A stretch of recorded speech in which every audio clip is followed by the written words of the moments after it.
Celebox. Si Isabella, isang babaeng simpleng fitness trainer, ang nilapitan ng lalaking matabang gustong baguhin ang buhay niya. Ikaw kasi, kung para lang pala sa ibang tao yung ginagawa mo, mas mabuting tumigil ka na. Gusto ko kasi gawin mo to para sa sarili mo. Dahil gusto mong magbago. Dahil mahal mo ang sarili mo. Hindi yung gagawin mo lang to para mahalin ka ng iba. Si Josh, isang lalaking iniwan ng kanyang asawa dahil sa kanyang matabang itsura at mabigat na timbang. Alam mo, tama ka. Matagal ko na palang hindi minahal ang sarili ko. At nais kong pahalagahan ako ng ibang tao. Pero hindi ko naman pala pinapahalagahan ang sarili ko. Tama ka, Isabel. Gagawin ko to para sa sarili ko at hindi para sa ibang tao. Magbabago ako para sa sarili ko.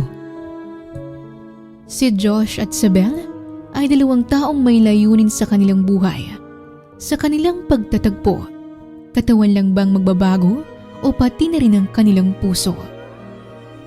Ating tunghayan ang isa na namang kwento ng pag-ibig na inihahandog sa inyo ng Tales of Siren.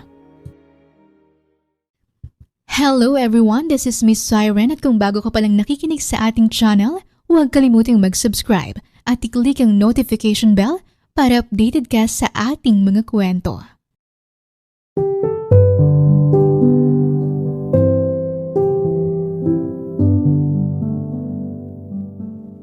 Honey, kailangan ba talagang ubusin ko tong salad? Parang kinakain ko na yung buong garden ito eh. Reklamo ni Josh habang tinititigan ang isang mangkok ng dahon na nasa harapan niya. Habang si Vivian naman ay busy sa pag-chat ng kanyang bagong post sa social media at hindi man lang tumingin sa kanyang asawa. Josh, para sa health mo yan. Masyado ka nang lumalapad. Nakakahiya naman sa akin kung ang asawa ko'y mukhang pinalakad na drum sa susunod na business gala. Sige na, kainin mo na yan para may energy ka mamayang. Alam mo na. Tura ni Vivian at gumuhit ang malapad ng ngiti sa mukha ni Josh. Talaga, honey? Gagawin ba natin yung project, baby? Kasi tiyanik ko yung calendar ko. Fertile window mo na ngayon, di ba? Isang mabilis na irap sabay buntong hininga ang binigay ni Vivian sa kanyang asawa bago niya ito binigyang pansin. Oo na, sige na. Pero ubusin mo muna yan. At saka uminom ka ng juice na tinimpla ko sa kusina. Vitamins yun para lumakas ang swimmers mo. Tura ni Vivian at ganadong nagpatuloy sa kanyang pagkain si Josh. Nang maubos ang kanyang pagkain ay agad nagtungo si Josh sa kusina at masunuring ininom ang nakahandang vitamins para sa kanya. Ang pait, honey. Pero dahil gusto ko nang magkami ni Josh, titiisin ko ang pait na ito. Sambit ni Josh at excited na pumasok ng silid kasama ang asawa. Ngunit pagkapasok pa lang ni Josh sa kwarto ay para na siyang hinihila ng kama. Mabilis siyang umupo rito at nahiga. Han, ano na? Tara na, gawa na tayo ng baby.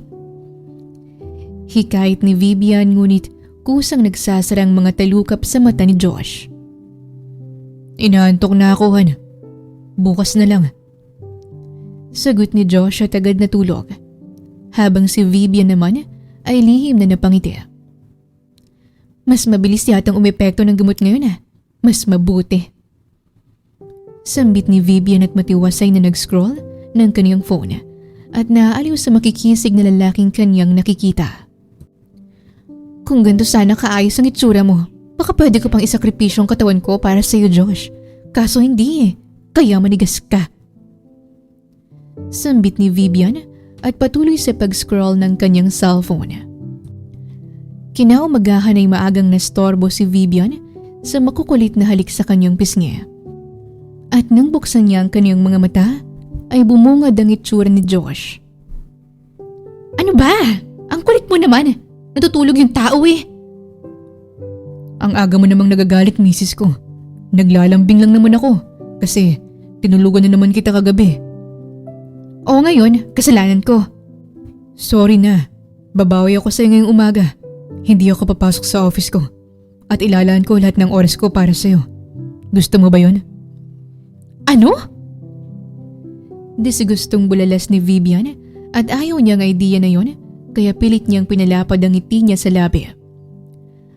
Han, gusto ko pang matulog at may lakad pa kami ng kaibigan ko mamaya para mag-shopping. Tsaka kailangan ka rin sa office mo, hindi ba? I know, pero kaya kong manatili dito para sa'yo. May lakad kami ng kaibigan ko, Han.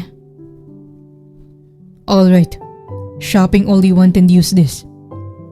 Sagot ni Josh at binigay ang card sa asawa at kay laking ngiti ang gumuhit sa labi nito habang nakatingin sa card. Card? Di ba may card na ako? Yes, at dinagdagan ko. Wala pa tayong baby, kaya ikaw muna ang baby ko. Ikaw muna ang spoiled sa akin. Thank you so much, Han. Thank you so much. Nagagalak na sambit ni Vivian sabay yakap sa kanyang asawa at kinuha ang card mula sa kamay nito. Ang saya ni Vivian ay hindi dahil sa pagmamahal na natatanggap niya mula kay Josh, kundi dahil sa perang nakukuha niya rito. I'm happy to see you happy, Vivian. I love you. I love you too, Josh. Enjoy your day with your friend. Maliligo lang ako at papasok na ako sa trabaho. Okay, Han. Ngiting sambit ni Vivian at nang pumasok si Josh sa shower, ay hinalik-halikan niyang bigay nitong card. Bagong pera, bagong card, at bagong mga mamahaling kagamitan. Iba ka talaga, Josh. May mataba ka talagang bulsa. Saad ni Vivian at halos sambahin na niya ang kanyang bagong card. Nang matapos maligo'y nagbihi si Josh at pagkatapos nito, ay humalik siya sa labi ng kanyang asawa bago siya tuluyang nagpaalam rito. Hindi nagtagal ay narating na ni Josh ang sarili niyang building sa opisina. Sa bawat hakbang ni Josh ay tila yumayanig ang buong building. Si Josh ay sobrang taba. May double chin at halos hindi na makita ang kaniyang leeg. Dagdagan pa ng malaki niyang hita, paa, maging tiyan at naglalakihang mga braso. Ay na si The Hungry Boss! Sambit ng isang empleyado at bumating lahat kay Josh. Good morning, sir! Good morning din sa inyong lahat.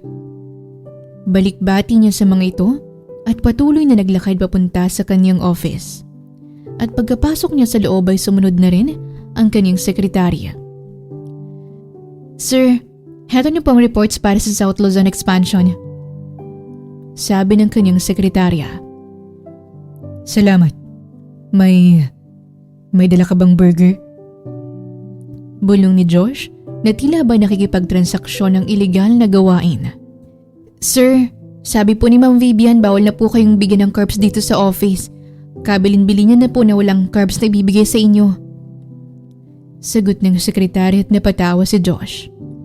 Ang asawa ko talaga. Okay, you can go now. Tura ni Josh at masayang nagsimula sa kanyang trabaho. Para kay Josh ay napakaswerte niya sa buhay. Meron siyang maalaga at magandang asawa.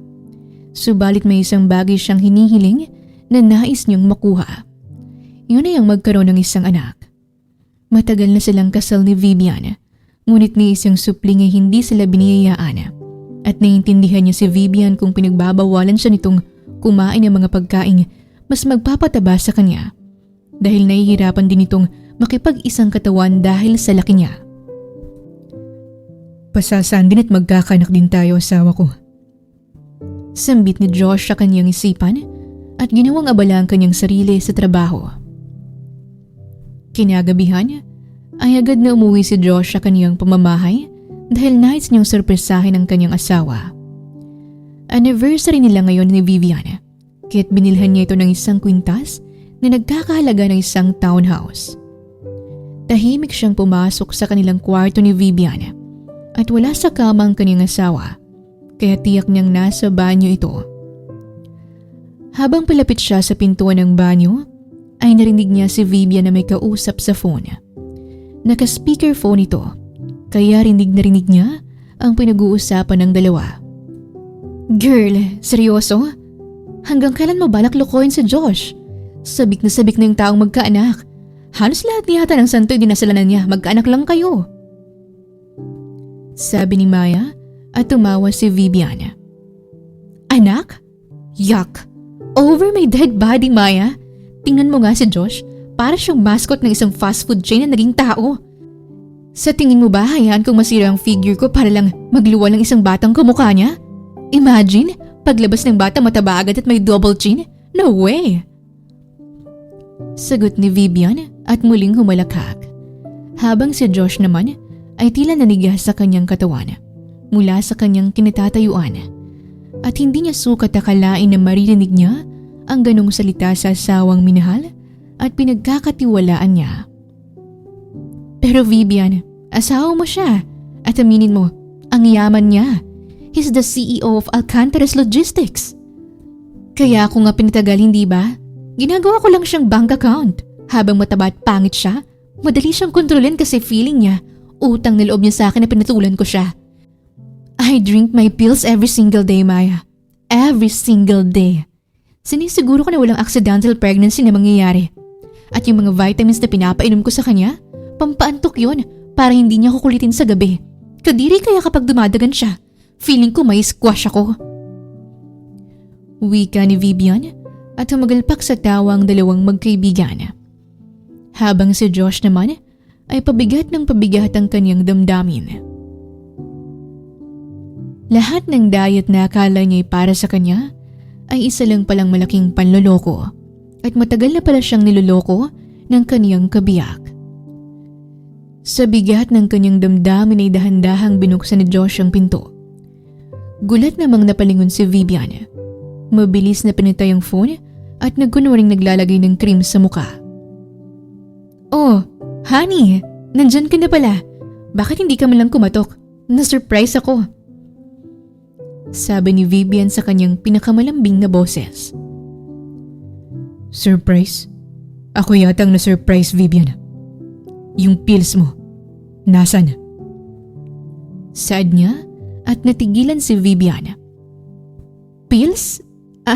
Anong pills, Han? Alam mo namang hindi ako gumagamit ng pills, hindi ba? Sinungaling. Mariing wika ni Josh at inis na humarap sa kanya si Vivian. Ano bang problema mo, Josh? Bakit mo ko tinataasan ng boses, ha? I know your lies. I heard everything. Nandidiri ka sa akin at ayaw mo magkaanak sa akin. Kaya pala hindi tayo magkaanak because you're using your pills for such a very long time. Wika ni Josh at walang reaksyon si Vivian, kundi ang pagtaas lang ng kanyang kilay.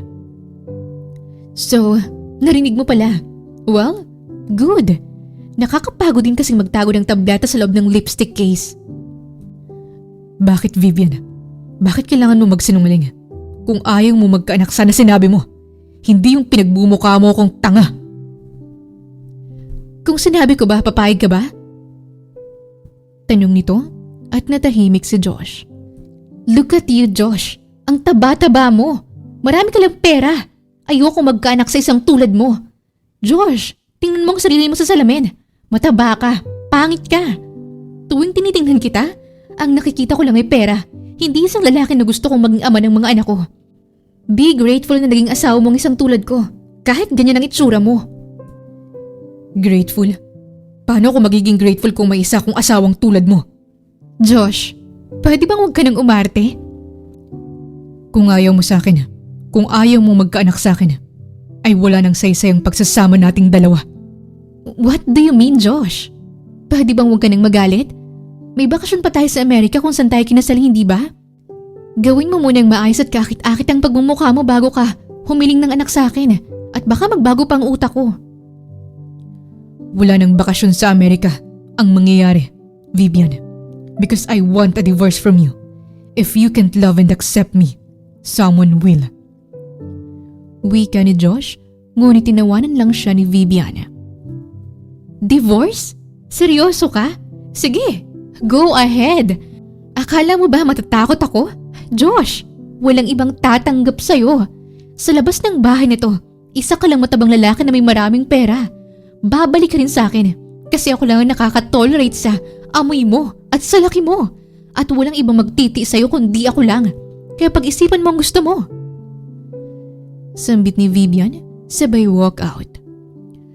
Pagkatapos ng pagtatalo nilang mag-asawa, ay hindi natulog si Josh sa tabi ni Vivian. Bagkus ay binuhos niya ang kanyang sama ng loob sa tinapay. At bawat subo niya ay bumabalik sa kanyang isipan ng bawat salita ni Vivian. Pangit, mataba, bank account, at mas lalong naluha si Josh. Hindi lang divorce ang pipirmahan mo, Vivian. Pipirmahan mo rin ang araw kung kailan ka magmamakaawa na lingunin man lang kita. Sinusumpa ko. Magsisisi ka. Sambit ni Josh sa kanyang sarili. Sa sumunod na buwan ay kasalukuyang hawak-hawak ni Josh ang isang papel at pabagsak itong inilapag sa mesa ni Vivian habang abala ito sa cellphone nito. What's this, Josh? Sign it. Ano nga to? Wala akong oras para magbasa. It's a divorce papers and I want you to sign it. Kapag pinirmahan mo yan, ay may makukuha kang halaga mula sa akin. Total yun naman ang gusto mo, hindi ba? Seriously? Gusto mong makipaghiwalay sa akin? Yes, and I need you to sign it. Don't worry, Josh. I'll sign it. And I swear, gagapang ka pabalik sa akin dahil walang ibang tatanggap sa'yo, kundi ako lang. And I know how much you love me and how much you treasure me. At tandaan mo, hindi magiging madali ang daan pabalik sa akin. At kakailanganin mong alayin ako ng maraming alahas pabalik sa'yo. Buong kumpiyansang sambit ni Vivian at agad na pinirmahan ng divorce papers. Kailanman na hindi mangyayari yun at ikaw ang gagapang pabalik sa akin, Vivian.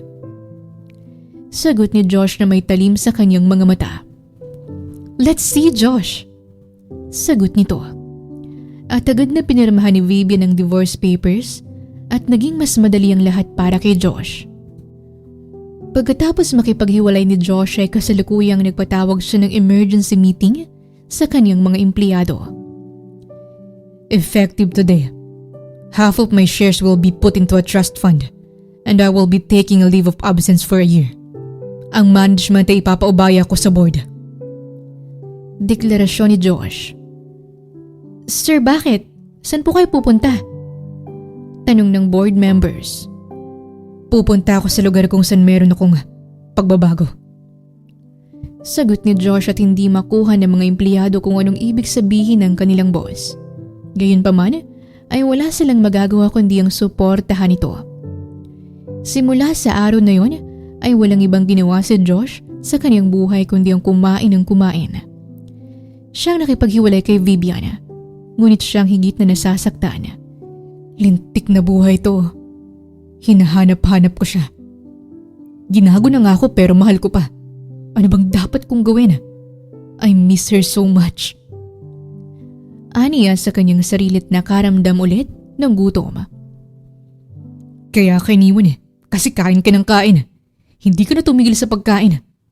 Pero masarap kasi. Dugtong ni Josh sa kanyang sarili at tumayo sa kanyang kinaupuan at sumakay sa kanyang kotse at naghanap ng pagkain. Habang nasa gitna ng daan ay napatigil si Josh sa pagmamaneho nang makaramdam siya ng lungkot at pangungulila kay Vivian. Ngunit sa kalagitnaan nito ay napatingin siya sa isang maliit na building, ang Sabel Fitness Gym. Tama, I need to change. Hindi pwedeng gantong buhay ko. Hindi ko pwedeng malungkot sa loob ng isang taon kong leave. Kailangan kong magbago. Kailangan ko ng pagbabago. Aniya sa kanyang isipan at nagpa siyang pumasok sa loob ng gym. Pagpasok ni Josh sa loob ng gym ay nakatuon ang kanyang atensyon sa isang babaeng may magandang katawan, naka-ponytail ang buhok, nakasuot ng maikling short at sports bra. At abala ito sa pag-aalalay sa isang matabang babae. At kusang humakbang ang mga paa ni Josh palapit sa dalaga. Habang si Sabel naman ay nakaramdam ng presensya sa kanyang likuran. At nang balingan niya ito ng sulyap ay nakita niya ang isang matabang lalaki. Magandang umaga, sir. May kailangan ka po ba? I need your help. Tulong? Sige, tutulungan kita. Anong tulong ba ang kailangan mo mula sa akin? Gusto kong pumayat. Gusto kong magpapayat. Seryosong sagot ni Josh. Tinignan ni Sabel ang lalaki mula ulo hanggang paa at sinusuri ang buong itsura nito. Sigurado ka ba? Sigurado ako. Siguradong sigurado. Sige, sumunod ka sa akin. Sambit ni Isabel at sumunod si Josh sa kanya at narating nila ang sulok na may timbangan. Tumayo ka rito. Utos ng dalaga. Sumampa si Josh sa timbangan at ang numero'y tumigil sa 200 pounds. Alam mo bang sa bigat at taba mo hindi magiging madali ang pagpapapayat mo? Buo ba ang pasya mo dahil ayoko magsayang ng oras? Baka ngayon gusto mo, baka bukas ayaw mo na. Seryoso ako at sigurado ako. I need your help and please help me. Pagsusumamo ni Josh at muling sinuyod ni Isabel ang binata mula ulo hanggang paa. Sige, parang seryoso ka naman. Madali akong kausap. Tara, treadmill ka muna. Sandali. Magpapagawa ako ng sarili kong gym. Pwede bang doon lang tayo? I want you to be my personal trainer. And I'm willing to pay you any amount. Please, just focus on helping me. Madali akong kausap. Tawagan mo na lang ako kapag tapos na ang gym mo. Tura ni Isabel at sa ganung paraan ay natapos ang pag-uusap ng dalawa. Sa sumunod na araw ay kasalukuyang nakatanggap ng tawag si Isabel habang abala sa gym. Tapos na ang gym. Pwede na ba tayong magsimula? Magsisimula tayo bukas. Pero magkikita muna tayo mamayang gabi sa bahay mo. Sa bahay ko? Anong gagawin natin sa bahay ko? Ano bang mga paborito mong pagkain? Yung mga hindi mo kayang tanggihan? Tanong ni Isabel at nagtaka si Josh pero nag-isip siya bago sumagot. Lahat ng matataba. Fried chicken, burger, pizza, tsaka donuts. At meat ng baka at baboy. Sige, ibigay mong address mo. Darating ako mamayang gabi. Formal na sabi ni Isabel at ibinigay ni Josh ang kaniyang address dito. Kinagabihan ay dumating si Isabel sa bahay ni Josh na may dalang maraming supot ng pagkain. At laking gulat ni Josh nang makitang inilalabas ni Isabel ang lahat ng pagkain binanggit niya kanina. Mainit pa ang pizza at amoy na amoy niyang pritong manok at may isang kahon ng makukulay na donuts at may mga karne pa. At isa-isa itong inilatag ni Isabel sa lamesa ni Josh. Anong gagawin natin sa mga yan? Tanong ni Josh habang naglalaway sa mga pagkain. Tinatanong mo pa ay naglalaway ka na. Dinala ko ang mga yan para kainin mo. Talaga? Akin lahat ng mga ito? Yes. At simulan mo nang kainin ng lahat ng mga yan. Utos ni Isabel habang nakatayo sa gilid ng lamesa. At agad na sinunggaban ni Josh ang mga nakalatag sa mesa. Ubusin mo ah. Damhin mo ang sarap ng bawat kagat. Dugtong ni Isabel at kitang-kita niya kung paano nguyain ni Josh ang isang hita ng manok. Ang sarap ng mga ito. Nga pala, bakit mo to binili lahat? Dahil ito na ang huling pagkakataon na makakakain ka ng ganyan. Ano? Ito na ang huli? Gusto ko mabusog ka ng husto ngayong gabi. At dahil bukas, pagtungtong natin sa gym mo, magsisimula na ang daan sa pagbabago mo. Bawat subo mo ngayon, may katumbas na hirap bukas. Ituring mo itong huling hapunan sa dati mong kinagawian. Ngayon, huling tanong, seryoso ka ba? Determinado ka ba? Seryoso ako, Isabel. Talaga? Handa ka bang iwanan ng mga pagkain niyo simula bukas? Tanong ni Isabel at napatingin si Josh sa hawak niyang burger. Lahat ng ito'y bawal ko nang kainin? Kasali sa pagbabago mo ang iwanan ng dati mong nakaugalian at kawalan ng disiplina sa pagkain. Ano? Kaya mo bang iwanan o hindi? Dahil kung hindi, aalis na ako. Said ni Isabel at matagal nag-isip si Josh. Aba, nagdadalawang isip ka pa yata. Sige, aalis na ako. Sandali lang. Awat ni Josh sa paalis na dalaga at napatigil si Isabel at seryoso siya nitong tinignan sa mga mata. Gagawin ko. Iiwanan ko ang lahat ng kailangan kong iwanan. Dahil gusto kong magbago. Gusto kong magbawas ng timbang. Gusto kong pumayat. Gusto kong bigyan ng pagbabago ang sarili ko. Determinadong sambit ni Josh at napangiti si Isabela nang makita ang alab ng pagbabago sa mga mata ni Josh. Wala sa bokabularyo ko ang awa kapag nagsimula na ang training. Matulog ka ng maaga. 5:00 ng madaling araw. Nandun na ako sa gym mo, kaya agahan mo, Josh. Huling sambit ni Isabela bago niya iniwan si Josh, kapiling ang mga pagkain nito sa hapag. Kinabukasan, 5:00 ng madaling araw. Sa loob ng marangyang private gym ni Josh, ang hangin ay sariwa pa at malamig. At kasalukuyang hinihintay niya si Isabel na dumating. Hindi naglaon ay bumukas ng pintuan at si Isabel ang bumungad rito. Handa ka na ba? Formal na tanong ni Isabel at tumango si Josh rito. Handa na. Sagot ni Josh, kahit na ang totoo ay gusto pa niyang bumalik sa ilalim ng kumot at yakapin ang kaniyang unan. Ano bang una nating gagawin? Bawal biglayin ang katawan mo, kaya treadmill ka muna.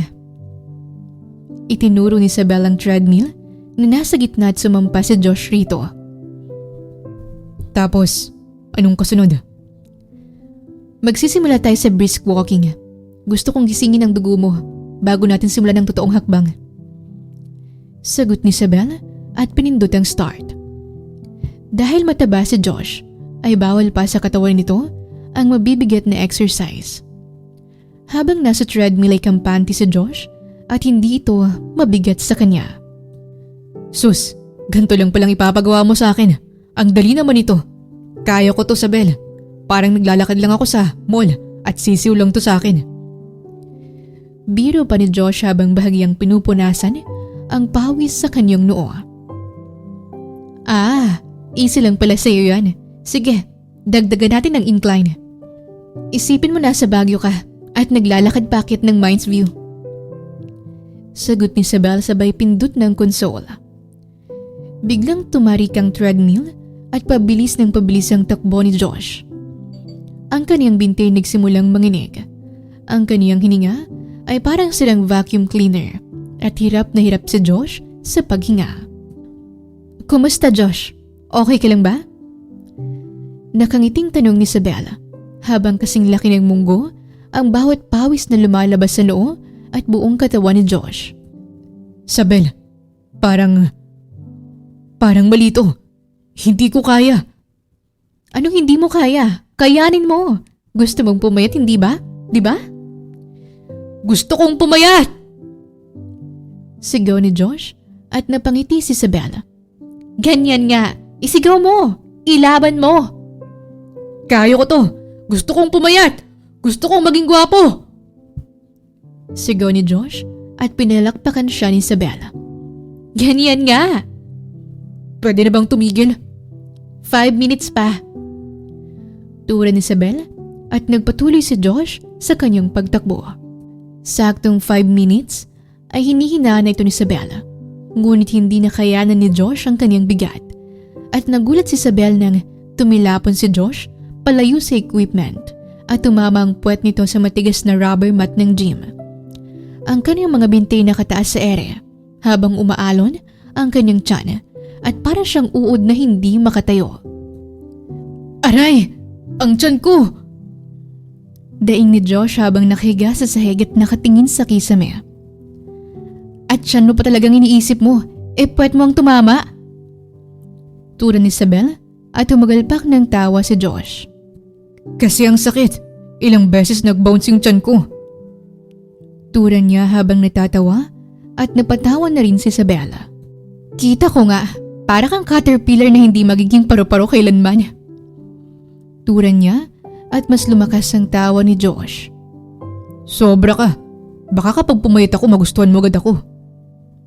Hay nako, unahin mo kayang tumayo muna dyan. Baka namang pwedeng tulungan mo ko. Sagot ni Josh at inabot ni Isabel ang kanyang dalawang kamay para tulungang tumayo ang lalaki. Halika, dahan-dahan lang. Ani at hinilang binata ngunit mabigat ito at imbis na hilahin niya ito patayo ay nasubsob siya sa ibabaw ng tiyan ni Josh at sabay silang napahagalpak sa tawa. Ramdam mo yun? Parang kutso na no? Biro niya sa sariling katawan at napatawa si Isabela. Pwede ngang gawing kama at upuan. Tura ni Isabel at gigil na tumawa si Josh. Sa bigat ni Josh ay ipinahinga muna nito ang sarili nitong katawan bago tuluyang nakatayo at may inabot sa kanya si Isabela. Eto, tubig muna. Alok ni Isabel at malugod niya itong tinanggap. Salamat. Habang umiinom ng tubig si Josh, lihim niyang tiningnan si Isabela. Naalala niya kung paano siya tratuhin na parang basura ni Viviana. Pero iba si Isabela. Tinawanan lang sa nito ng walang bahid ng panlalait. At tsak niya sa kanyang isipan na kung si Vivian ang kasama niya, ay nilait at minaliit na siya nito. Kumustang pakiramdam? Tanong ni Isabel sa binata at nakita niya ang pamumula ng mukha nito at ang panginginig ng mga binti. At alam niyang nasa breaking point na ang katawan ni Josh. Huwag kang hihiga agad. Hayaan mong kumalma ang puso mo. Kapag humiga ka baka mahilo ka lang. Paalala ni Isabel sa boses na may halong otoridad pero may bakas ng malasakit. Grabe. Akala ko talaga katapusan ko na kanina. Yung puso ko parang gustong tumalon palabas ng dibdib ko. Sagot ni Josh sabay hawak sa kanyang dibdib. Pero alam mo, Isabel, salamat. Salamat saan? Salamat kasi tinawanan mo lang ako. Alam mo, sanay na ako na kapag nagkakamali ako o kapag nagmumukha akong tanga, ang kasunod nun ay panlalait. Pero sa'yo, parang naging biro lang ang lahat. Nawala yung hiya ko. Napatigil si Isabel sa pagpupunas ng sarili niyang pawis at humarap siya kay Josh at sumandal siya sa isang bakal. Josh, sa gym na to, walang perpekto. Lahat ng nakikita mong fit ang katawan, dumaan sa pagiging lampa. Ang pinagkaiba lang hindi sila tumigil. At sa tingin mo ba, tutulungan kita kung ang plano ko lang ay maliitin ka? Sayang naman ang ganda ko kung ganun ang ugali ko, hindi ba? Aniya at bahagyang tumawa si Josh. May punto ka naman. Di namin mo maganda ako. Wala nang iba eh. Biro niya at inirapan siya ni Isabel. Sumaling ugali? Biro lang. Pero seryoso, Isabel. Bakit mo tinanggap to? Pwede ka naman mag-stay sa gym mo at kumuha ng normal na client at hindi ka na maghihirap na alalayan ako. Dahil nakita ko sa mga mata mo yung alab. Maraming gustong pumayat para lang sa forma. Pero ikaw, ramdam ko na gusto mong pumayat dahil gusto mong mabawi ang sarili mo. At yun ang klase ng tao nga masarap tulungan. Tsaka malaki yung bayad mo. Pahabol niyang hirit at muling napangiti si Josh. Simula sa araw na yun, ay nagpatuloy ang dalawa sa kanilang ginagawa. At hindi sumusuko si Josh sa kanyang layuning pumayat. Sa mga sumunod na araw matapos ang unang linggo ng training, muling tumayo si Josh sa timbangan. Kinakabahan siya. Pakiramdam niya wala pang nagbabago dahil malaki pa rin ang bilbil niya. Huwag kang pipikit. Tingnan mong timbang mo kung nagbungabang paghihirap mo. Utos ni Isabel at tumingin si Josh sa digital scale. Mula sa 200 pounds ay naging 195 pounds. 5 pounds? Isabel, nawala ang 5 pounds ko sa loob ng isang linggo. Hiyaw ni Josh sa tuwa. Habang ang dalaga naman ay natutuwa sa naging resulta ng pagsisikap nilang dalawa. At nakita niyang kislap sa mga mata ni Josh. Isang kislap na puno ng pag-asa at determinadong magpatuloy. Sabi ko sa iyo basta makinig ka lang sa akin. Pero wag kang magpakampante. Ang 5 pounds na yan, simula pa lang yan. Mas mahirap ang mga susunod na linggo. Kahit anong hirap, Isabel, handa ako. Basta, wag mo lang akong iiwan sa area. Baka bumalik ako sa pagiging matakaw eh.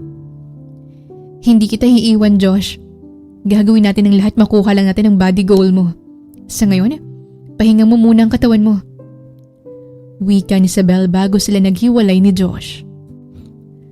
Kasalukuyang nasa kwarto ngayon si Josh at hindi siya makatulog kakaisip kay Isabel.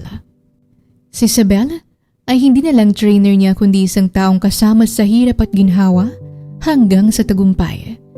Si Isabel din ang unang tao na tumanggap sa kanya ng buo.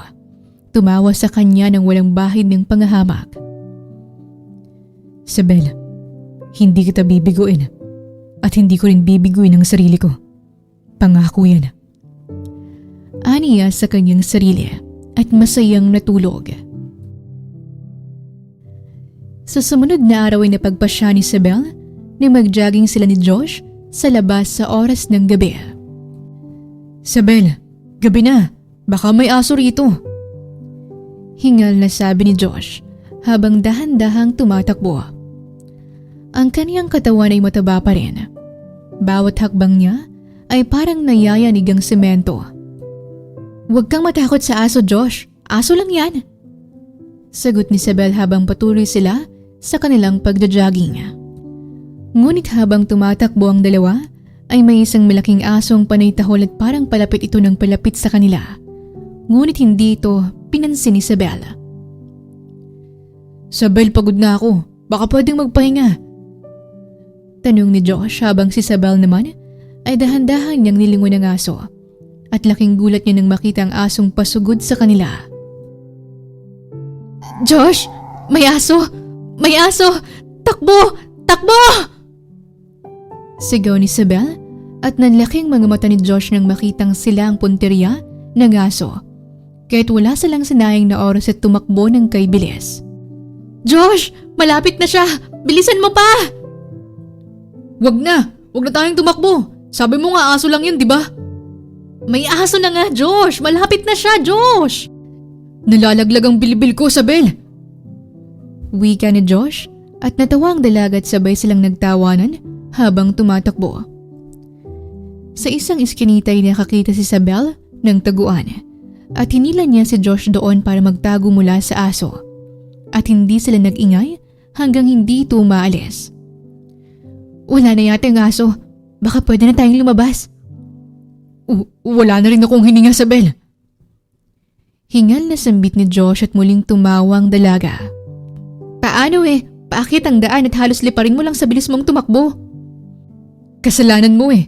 Gusto kong magbawas ng timbang, hindi ang magbawas ng buhay. Sagot niya at mas napahagalpak ng tawa si Isabel at nagtawanan sila ni Josh.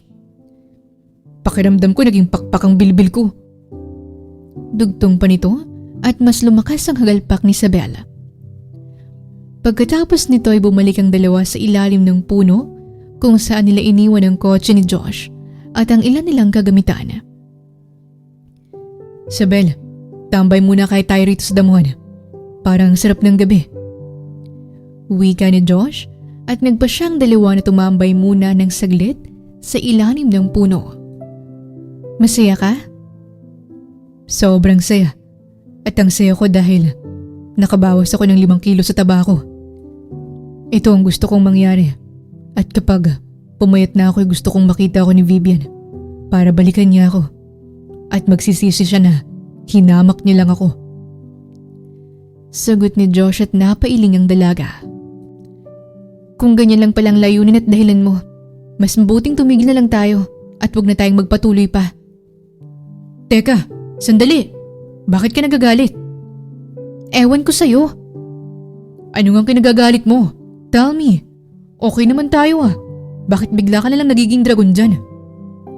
Ikaw kasi, kung para lang pala sa ibang taong ginagawa mo, mas mabuting tumigil ka na. Gusto ko kasi gawin mo to para sa sarili mo. Dahil gusto mong magbago. Dahil mahal mo ang sarili mo.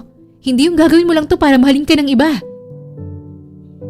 Tura niya at napatahimik si Josh at nalungkot ang mukha nito. Alam mo, tama ka. Matagal ko na palang hindi minahal ang sarili ko.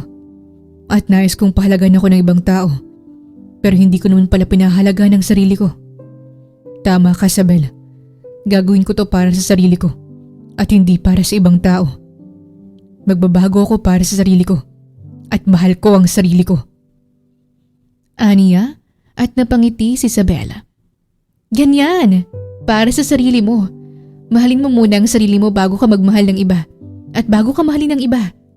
Tura ni Isabel at nagsimulang magandang ugnayan at pagkakaibigan sa pagitan nilang dalawa. Sabel, sa tingin mo papayat ako? At sa tingin mo ba, kung mataba ako, may magmamahal kaya sa akin kahit ganito ang itsura ko? Kahit ganito ako kabigat? Papayat ka at mababago mo ang sarili mo. Magtiwala ka sa kakayahan mo. At isa pa, hindi naman sa itsura nasusukat ang pagmamahal ng isang tao. Kung mamahalin mo lang naman ang isang tao dahil sa itsura, hindi pagmamahal yun. Tandaan mo, Josh, mabait ka at kamahal-mahal ka. Kailangan mo lang ng isang tao para makita ang halaga mo. At ang taong makakakita nito ang magmamahal sa iyo ng totoo. At hindi lang dahil sa itsura mo. Sana nga, Sabel. Sana may tao pang ganun.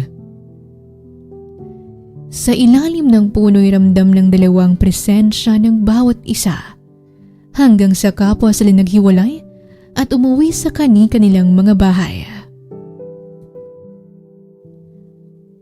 Kinabukasan, alas 5 pa lang ng madaling araw ay nasa gym na si Josh. Suot na niya ang kanyang sapatos, puno ang kanyang water bottle at handa na ang kanyang determinasyon para sa bagong araw. Ngunit lumipas na ang oras ay wala pa rin si Sabel. Nasaan na kaya yun? Hindi naman nalilate yun . Bulong ni Josh sa kaniyang sarili habang hinihintay na magbukas ang pintuan.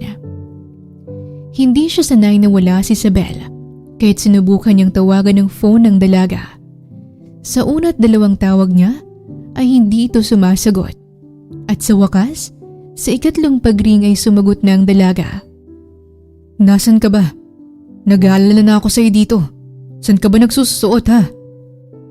Josh, sorry. Hindi ako makakarating.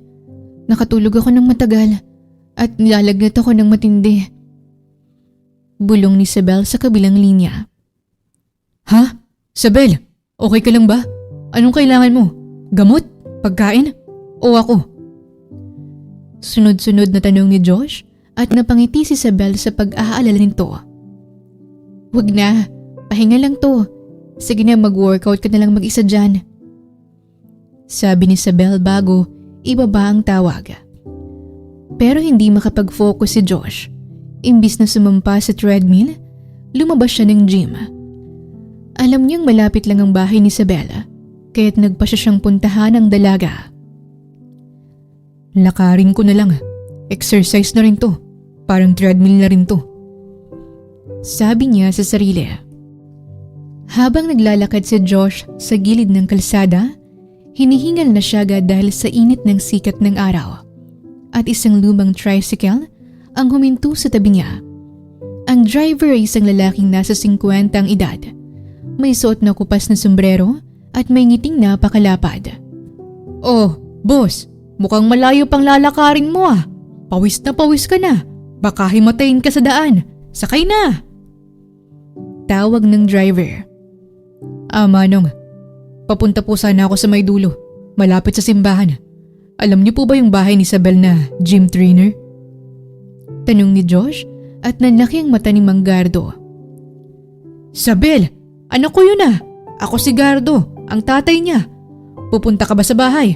May utang ba sa'yo yung batang yun? Tanong nito at napatawa si Josh. Hindi po, Mang Gardo. Ako po si Josh, yung tinuturuan niya. Nabalitaan ko pong may sakit siya, kaya bibisitahin ko sana. Ikaw pala si Josh. Sige, sakay na. Libre na to at baka pumayat ka pa. Biro ni Mang Gardo. Dahan-dahang sumakay si Josh sa loob ng sidecar.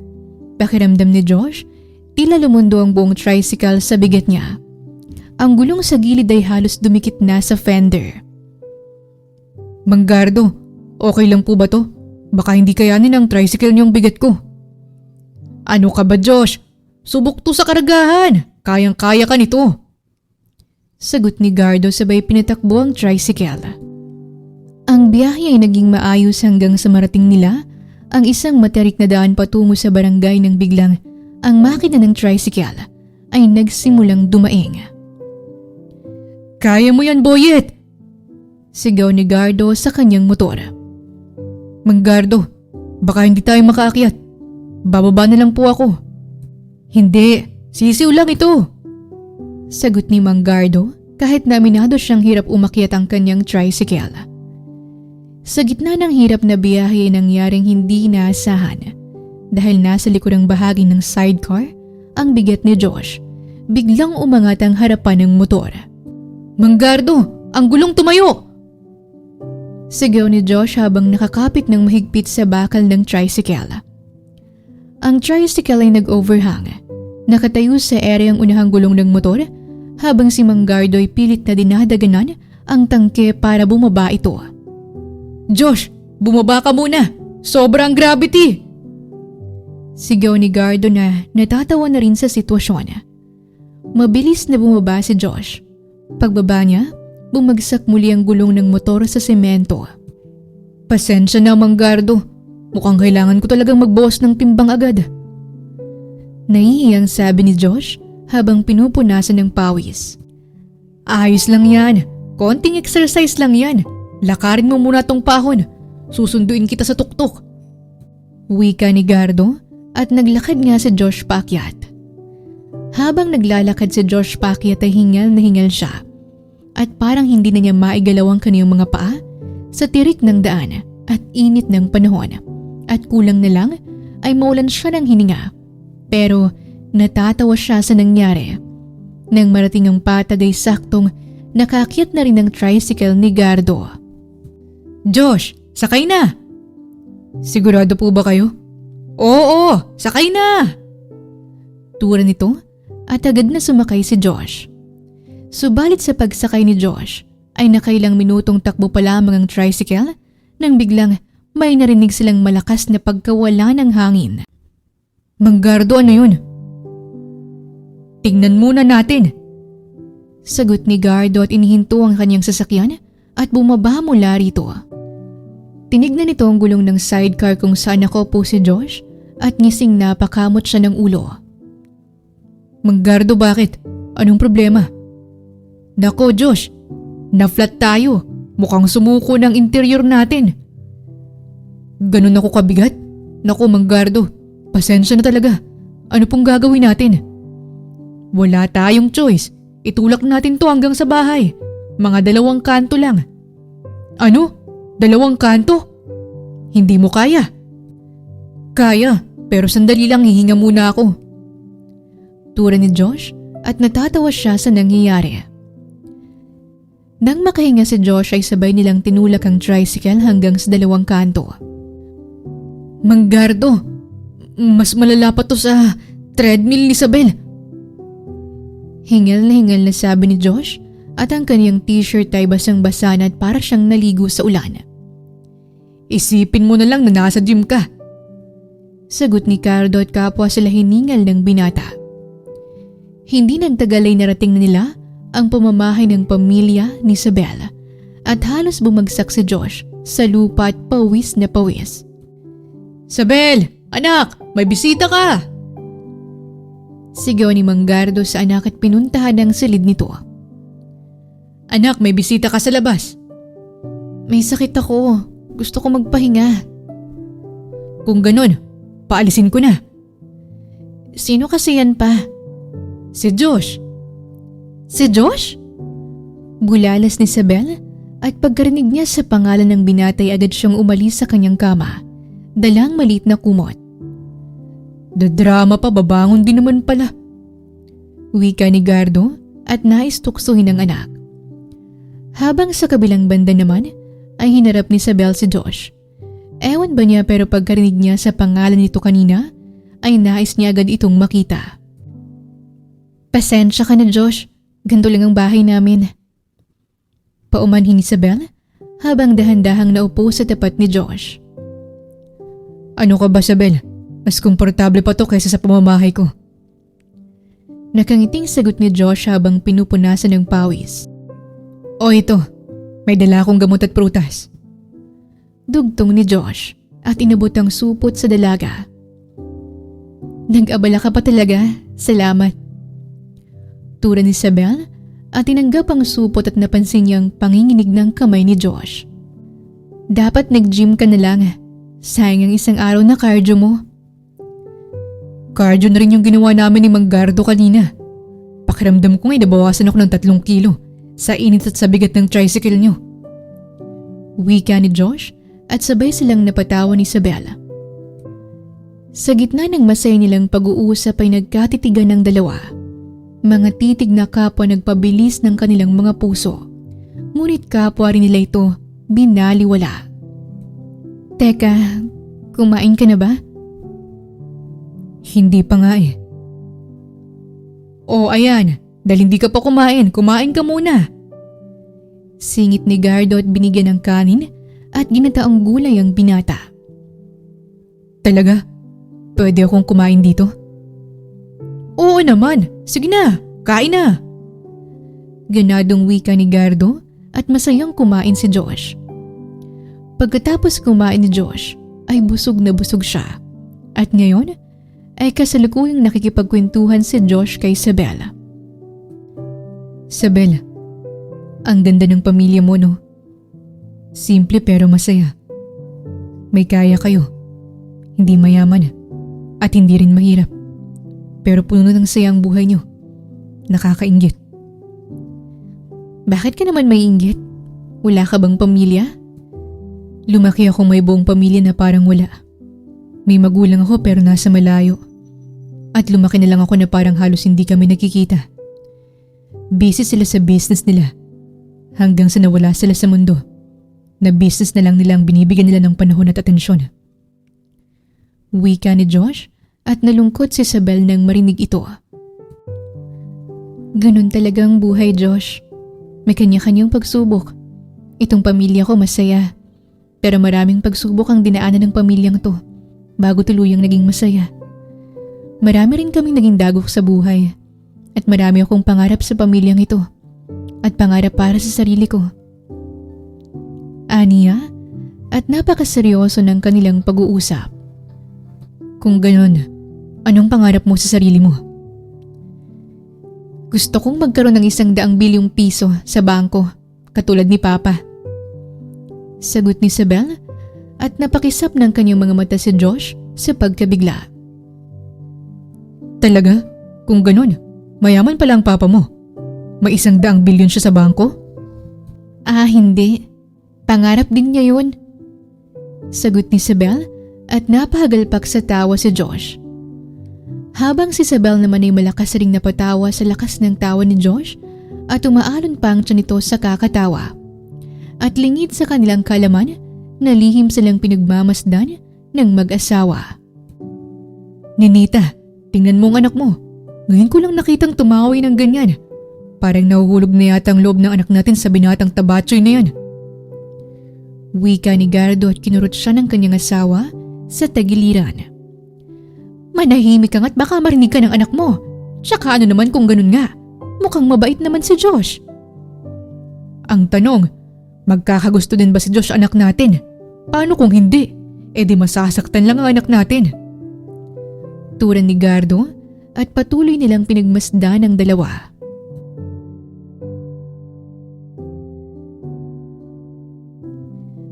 Lumipas pa ang mga araw hanggang dumating ang 9 na buwan ay naging magandang lalaki si Josh. Bako-bako ang muscles nito at kumpleto ang mga abs. Last rep, Josh! Sigaw ni Isabel sa binatang nagbubuhat ng bibigat na bakal. Tapos na ako! Sigaw niya sabay lingon kay Isabel. Sa paglingon niya sa dalaga, ay tila bumagal ang pagpitik ng orasan.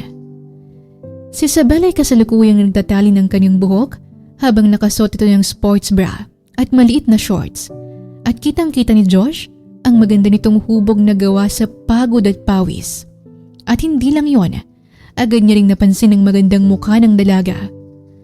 Maganda si Isabel noon pa man, ngunit kakaiba ang ganda nito ngayon sa paningin niya. Josh! Josh!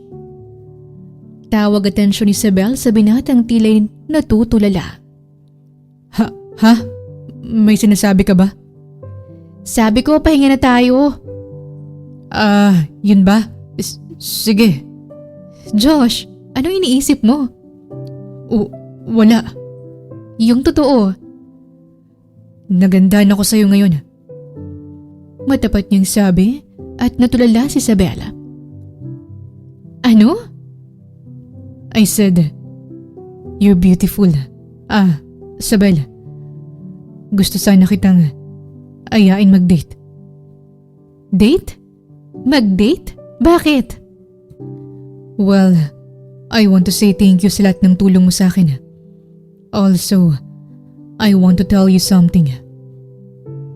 Something? Yes. Payag ka ba? Yes, pwede naman. Sagot niya na may ngiti sa kanyang labi. Kinagabihan, habang nasa harap ng salamin sa loob ng kanyang maliit na kwarto, paulit-ulit na sinusuri ni Isabel ang kanyang itsura. Nakadress siya ng kulay pulang hapit sa kanyang hubog. Inayos niya ang kanyang buhok at hinayaang lumaylay ang itim na alo nito sa kanyang balikat at kinuha niya ang lipstick. Habang naglalagay si Isabel ng manipis na lipstick, ay hindi niya mapigilang mapangiti sa kanyang sarili. Ang kanyang puso ay parang sasabog sa kaba. Ano kayang sasabihin niya sa akin? Bakit kaya niya ako inayo ng date? Ano bang ibig sabihin nito? Gusto rin ba niya ako? Aamin ba siya sa akin?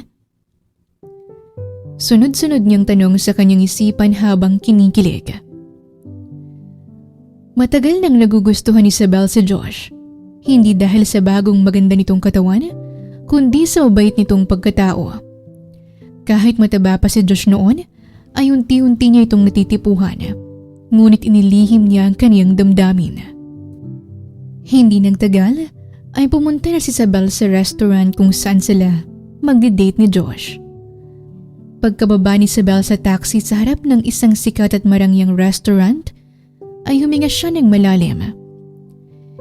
Inilibot niya ang kanyang mga mata sa paligid at nakita niya agad si Josh sa loob at nakaupo sa isang table malapit sa bintana. Napakagwapo ni Josh sa suot nitong itim na polo na bumabakat ang maskuladong dibdib at braso nito.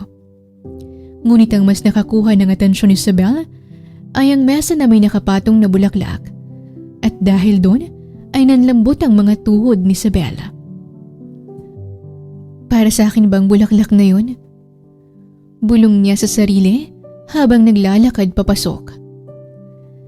Nang makalapit siya rito ay agad na tumayo si Josh at sinalubong siya ng isang matamis na ngiti at pinaghila siya nito ng upuan. Isabel, ang ganda mo ngayong gabi. Salamat at nakarating ka. Maaari bang hindi? Ikaw yan eh. Sagot ni Isabel at naupo na sa silya habang nanginginig ang mga kamay sa ilalim ng mesa at nakatingin siya sa mga bulaklak. Nga pala, napaka-formal mo yata ngayon. At bakit may bulaklak? Well, Isabel, bago ang lahat, gusto ko munang magpasalamat sa'yo. Kung hindi dahil sa'yo, wala ako dito ngayon. Ikaw nagbalik ng self-confidence ko. Ikaw nagturo sa akin na kaya ko palang maging higit pa sa inaakala ko. Wala yun, Josh. Kasama yun sa journey natin, hindi ba? Tulad ni Isabel, at hinawakan ni Josh ang kamay at tila sumiklab ang pagtibok ng puso ng dalaga. Kaya naman gusto ko, ikaw ang unang makaalam nito. Ikaw ang pinaka-importanting tao sa buhay ko. Isabel, nagbalikan na kami ni Vivian. Lathala ni Josh at tila nabingi si Isabel at wala na siyang marinig kundi ang pagkawasak ng kaniyang puso. Nagbalikan kayo? Tanong ni Isabel at hindi pa man nakakasagot si Josh ay biglang bumukas ang pinto ng restaurant at isang napakagandang babae ang pumasok at yun ay si Vivian at palapit ito sa kanila. Honey, sorry I'm late. Bati ni Vivian sabay halik sa pisngi ni Josh. Agad na kinuha ni Josh ang dambuhalang bouquet ng rosas sa gitna ng lamesa at iniabot ito kay Vivian. It's okay, honey. Look, I bought this for you. Kilig na tinanggap ni Vivian ang mga bulaklak na akala ni Isabel ay para sa kanya at binalingan siya ng atensyon ni Vivian. Oh, hi! Ikaw pala yung trainer ni Josh. Isabel, right? Thank you so much for fixing my husband. You did a great job making him look edible again. Sambit ni Vivian at napilitang ngumiti si Isabel. Walang anuman, trabaho ko lang yun. Simpleng sagot ni Isabel kahit na durog na ang kanyang puso. Tumingin siya kay Josh at bakas ang saya sa mukha nito at pakiramdam ni Isabel ay naging isa siyang malaking laro sa mundo. Isabel, gusto ko lang na nandito ka para makita na okay na kami. Nang lahat ng paghihirap natin ay nagbunga para mabuo ulit ang relasyon naming dalawa. Utang ko sa iyong kaligayahan ko ngayon, Isabel. Masaya ako para sa iyo, Josh. Sobrang saya ko. Sagot ni Isabel kahit na ang bawat salitang lumalabas sa kanyang bibig ay parang tinik sa kanyang lalamunan. Sa ilalim ng lamesa, mahigpit na nakakuyom ang mga palad ni Isabel. Nakatingin siya kina Josh at Vivian na masayang nagtatawanan at parang naging biro na lang siya ng kapalaran. Sa hapdi ng nararamdaman ni Isabel, ay idinaan na lang niya sa paglagok ng tubig ang lahat. Ang gabi para kay Isabel ay tila naging matagal. Sa iisang mesa ay magkasama silang tatlo at wala siyang ibang magawa kundi ang ngumiti ng peke. At hindi naglaon ay sa wakas, natapos din ang mabigat na gabi para kay Isabel at ngayon ay papasok na siya sa kanilang pamamahay.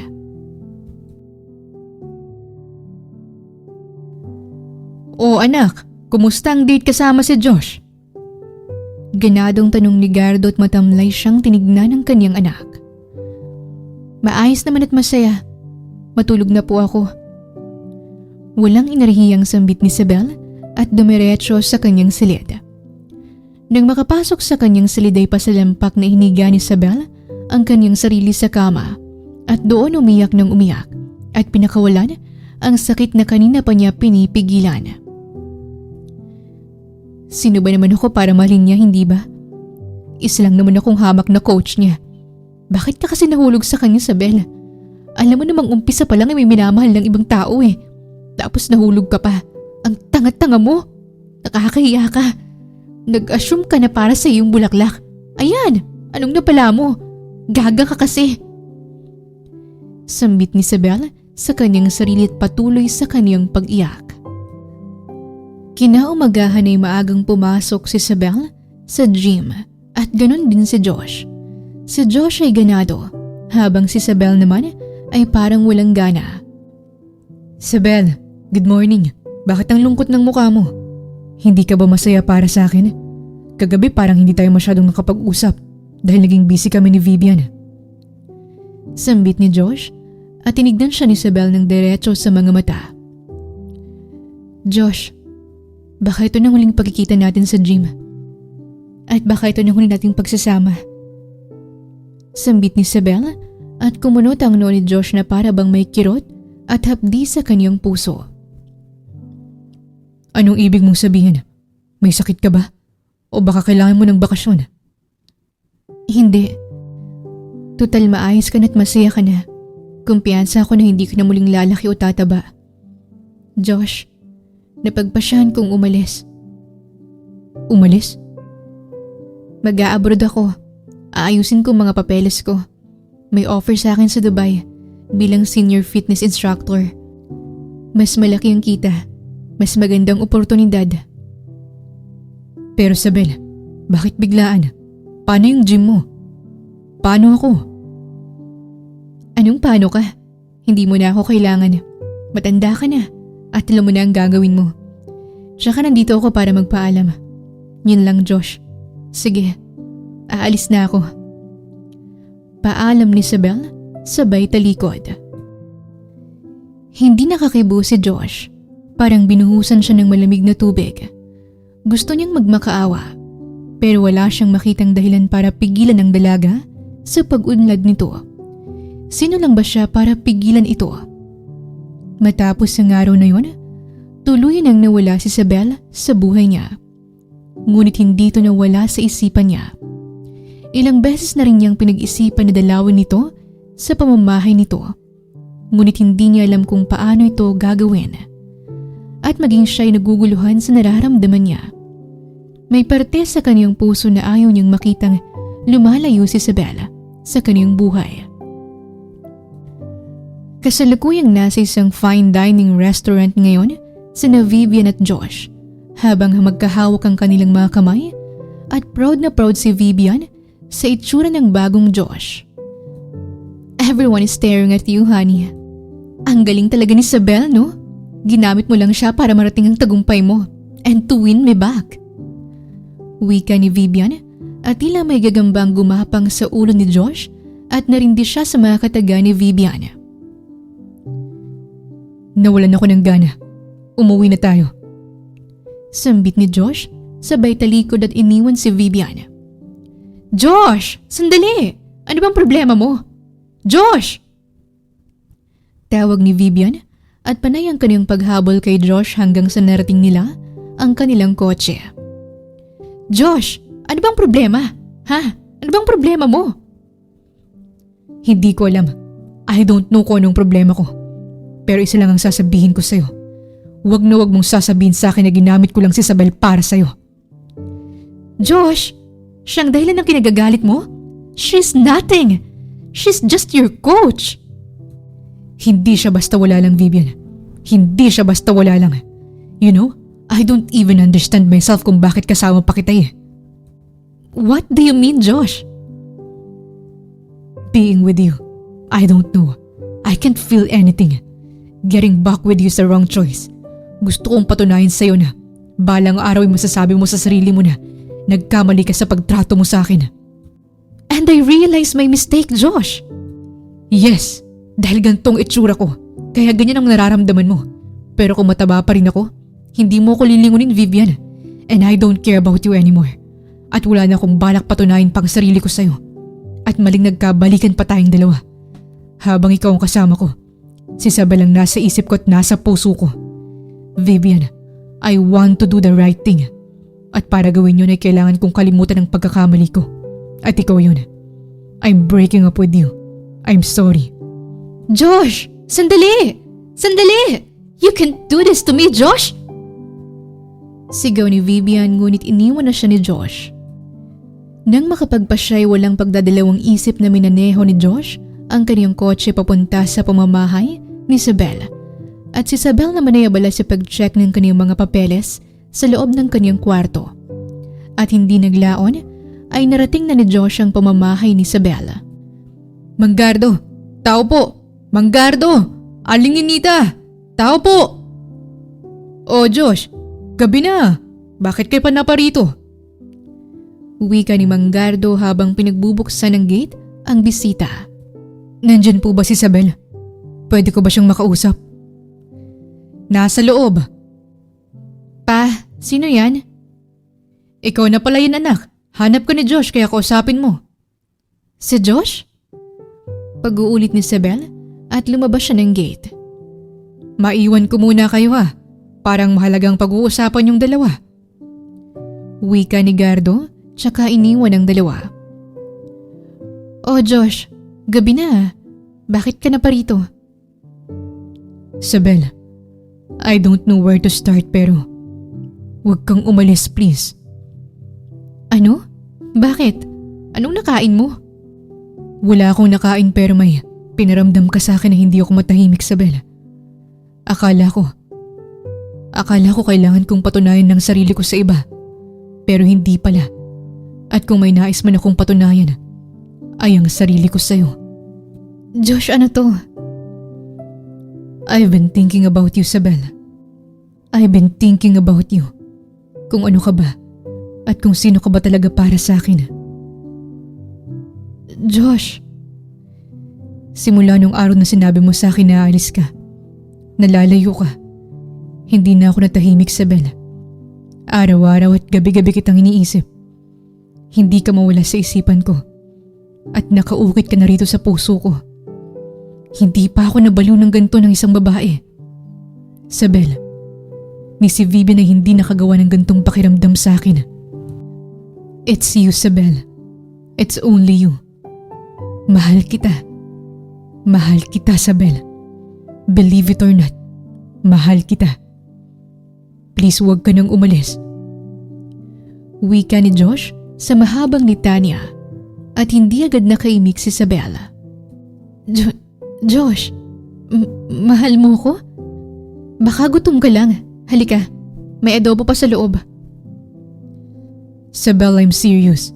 Ano bang dapat kong gawin para patunayan ko lang sa'yo na seryoso ako? Luluhod ba ako? Kung kailangan kong lumuhod, gagawin ko. Wika ni Josh, tsaka lumuhod at napasigaw sa kilig si Aling Ninita na ngayon ay nakatingin sa dalawa. Habang si Sabel naman ay tila tumigil ang kanyang puso sa pagtibok at talagang handang gawin ni Josh ang lahat, mapatunayan lang ang sarili nito sa kanya. Josh, tumayo ka na. Nagtitinginan ng mga kapitbahay ko. Pati si nanay parang naiihina. Hindi ako tatayo dito hanggat hindi ka naniniwala na seryoso ako sa'yo, Sabel. Kahit 1 linggo pa akong nakaluhod o kahit 1 buwan gagawin ko. Anak, sagutin mo na! Sulsul ni Aling Ninita at napalingon si Sabel sa ina bago niya binalik ang atensyon kay Josh. Oo na, sige na. Naniniwala na. Pero paano si Vivian? Tinapos ko ng lahat sa amin bago kita pinuntahan dito. I want to do the right thing. And that's you. Sagot ni Josh at tila nalunod ng kasiyahan ng buong puso ni Sabela. Josh, mahal din kita. Mahal din kita matagal na. Sagot ni Sabela. Hindi pa doon nagtatapos ang lahat nang may kinuha si Josh na isang maliit na kulay puting box at iniharap ito kay Sabela. Josh, teka. Ano to? Sandali, Josh. Kinakabahang sambit ni Sabela at parang alam na niyang susunod na mangyayari. Sabela, siguradong damdamin ko sa'yo. Ayoko kitang umalis. Gusto kitang itali sa tabi ko. Gusto kitang pakasalan. Sabela, will you marry me? Seryosong tanong ni Josh at matagal bago nakasagot si Sabela at hindi niya alam kung totoo ba ito o panaginip lang. Gayunpaman, ang saya ng damdamin niyang tunay. Yes, Josh. Pakakasalan kita. Yes. Sagot ni Sabel at kinikilig ang mga saksi kasali ng mga tsismosang kapitbahay. Habang si Josh naman ay hindi masukat ang kanyang ngiti at naluluha niyang sinuot ang singsing sa daliri ni Sabela. I love you so much. I love you so much, Sabela. At mahal na mahal din kita, Josh. Mahal na mahal din kita. Tura ni Sabela at kay bilis nagdikit ang kanilang mga labi. Simula sa araw na yon, hindi nagsayang ng panahon ng dalawa. Hindi na tumuloy sa abroad si Sabela at masaya silang nagpakasal ni Josh at nagsama. At kapwa sila namuhay ng masaya. Ang pagsasama ng dalawa ay matiwasay at puno ng pagmamahalan. Ngunit makalipas ang 10 buwan ay hindi agad nagkaroon ng anak si Sabel at Josh kahit ilang beses na nilang sinubukan at nababahala na si Sabel rito. Isang gabi matapos ang isang pagod na araw, nakita ni Josh si Sabel na nakaupo sa gilid ng kanilang kama. Hawak nito ang isang pregnancy test na may isang guhit lamang at baka sa mukha nitong lungkot kaya't nilapitan niya ang kanyang asawa at niyakap ito. Sabel, honey, okay lang yan. Don't think about it too much, okay? Josh, halos 1 taon na. Ginagawa naman natin ang lahat, di ba? Healthy tayo. Maayos ang lifestyle natin. Pero bakit parang ayaw ipagkaloob sa atin? Tanong ni Sabel at nagsisimula ng mangilid ang mga luha sa kanyang mga mata. Minsan naiisip ko, baka dahil sa pagod ko sa gym ng mga nakaraang taon, o baka may kulang sa akin bilang babae. Gustong gusto ko nang bigyan ka ng anak, Josh.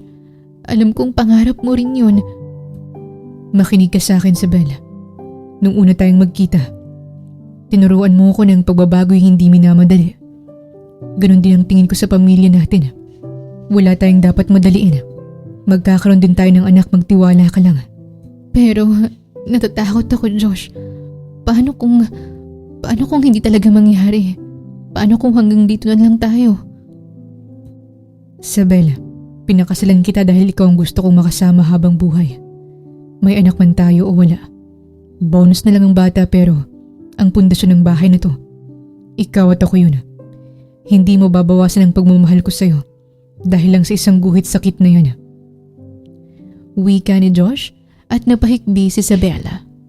Habang sinasandal ang kanyang ulo sa matigas na balikat ng kanyang asawa. Salamat, Josh. Minsan kasi nakaka-pressure yung mga nagtatanong kung kailan ba tayo magkakaanak. Pakiramdam ko ibigo ako bilang asawa mo. Isabel, mahal kita.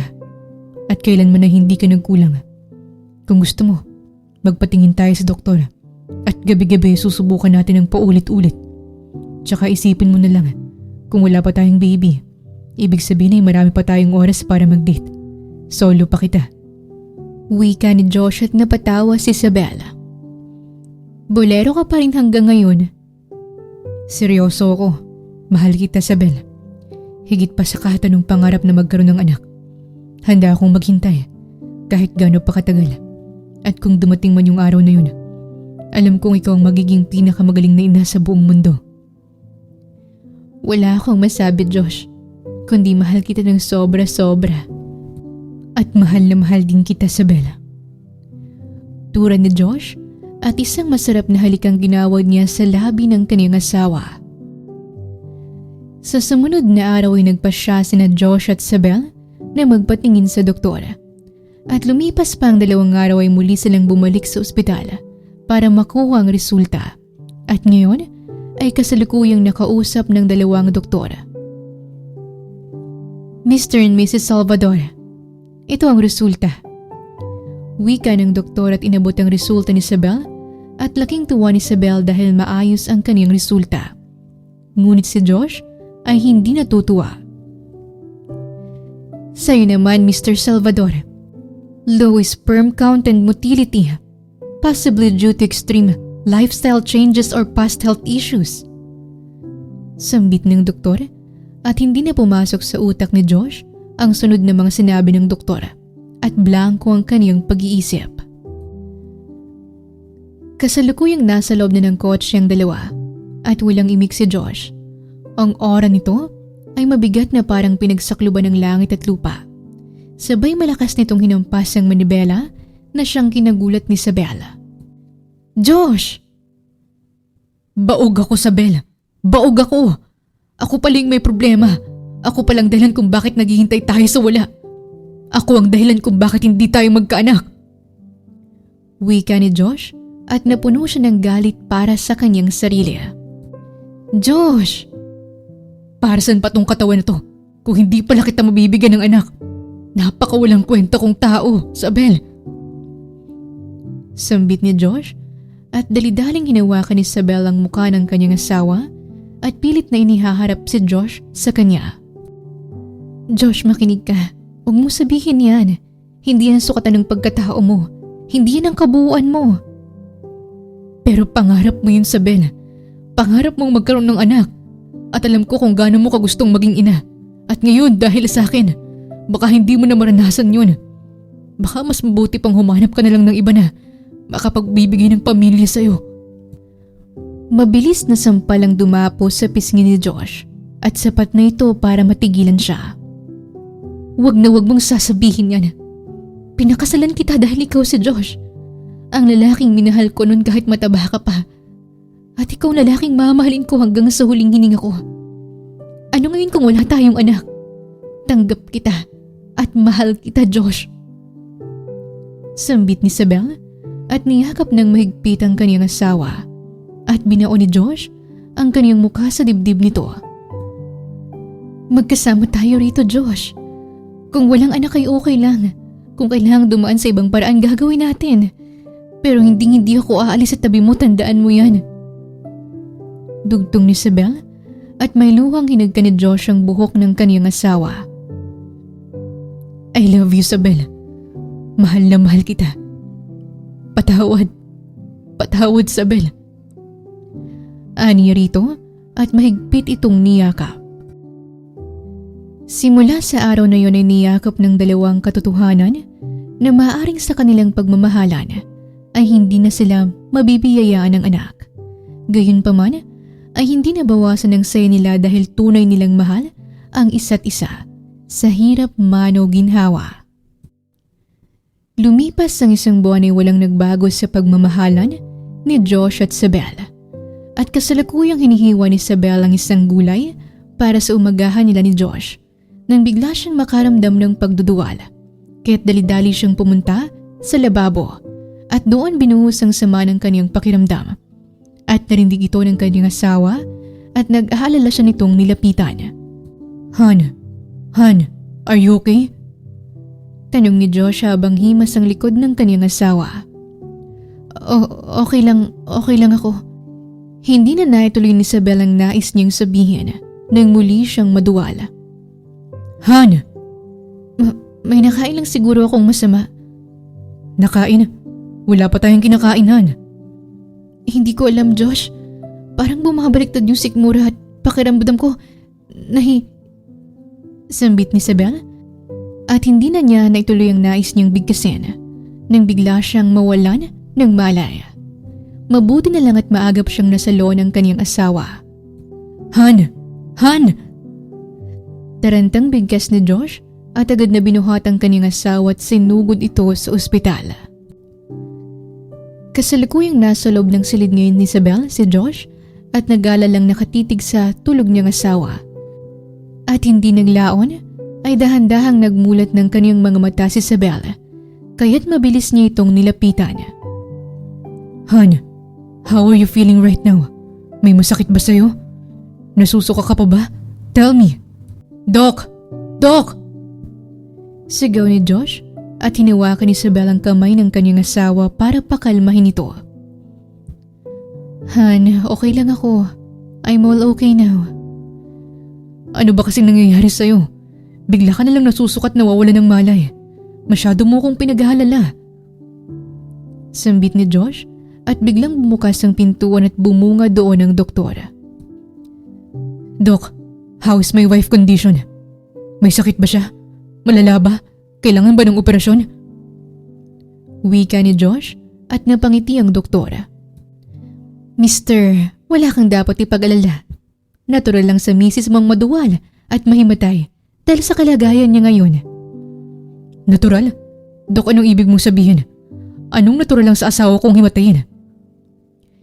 Your wife is 3 weeks pregnant and congratulations for the both of you. Said ng doktor at nagpalipat-lipat ang tingin ni Josh kay Isabel at sa doktor. 3 weeks pregnant? Bulalas ni Josh at ngiting tumungo ang doktor at hindi nito naiintindihan ang pagkagulat ni Josh. Yes, at hahayaan ko kayong magdiwang sa magandang balita na ito. Excuse me. Said ng doktor bago nilisan ng silid. Josh, narinig mo yun? Narinig mo sinabi ng doktor? Buntis ako. Magkakaanak na tayo. Masayang sambit ni Isabel. Ngunit buong pagsusuri, siyang tinignan ni Josh mula ulo hanggang paa. Tayo? Paano ka nabuntis, Isabel? Kung baog ako. Wika ni Josh at nawala ang ngiti sa labi ni Isabel at maging siya'y napaisip. May ibang lalaki ka ba bukod sa akin?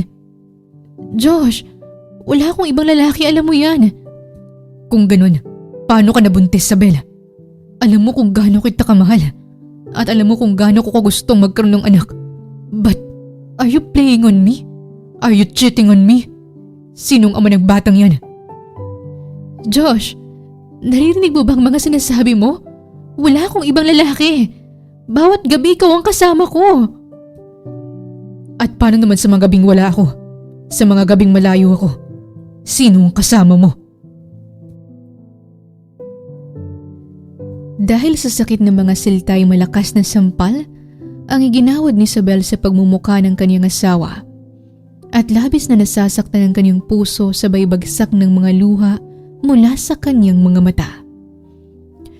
Wala kang karapatan na pagdudahan ako at dungisan ng pagkatao ko sa paningin mo. Wala akong ibang lalaki. Hindi ako nagloko at hindi ako manloloko. Lumabas ka! Lumabas ka, Josh! Pagtatabuhin ni Isabel sa kanyang asawa at nasaktan si Josh sa pagpatak ng mga luha mula sa mga mata ni Isabel. Mahal niya si Isabel ngunit hindi niya maintindihan ang mga nangyayari kaya't mas pinili niyang lumabas ng silid. Nang makalabas ng silid si Josh ay pasalampak siyang naupo sa bakanting silya at sinabunutan niya ang kanyang sariling ulo. What the hell I'm doing? Pinaiyak ko ang asawa ko. How stupid am I? Oh, Isabel, I'm so sorry. I'm so sorry. Pero, paano ka nabuntis kung nabaog ako? Paano nangyari yun?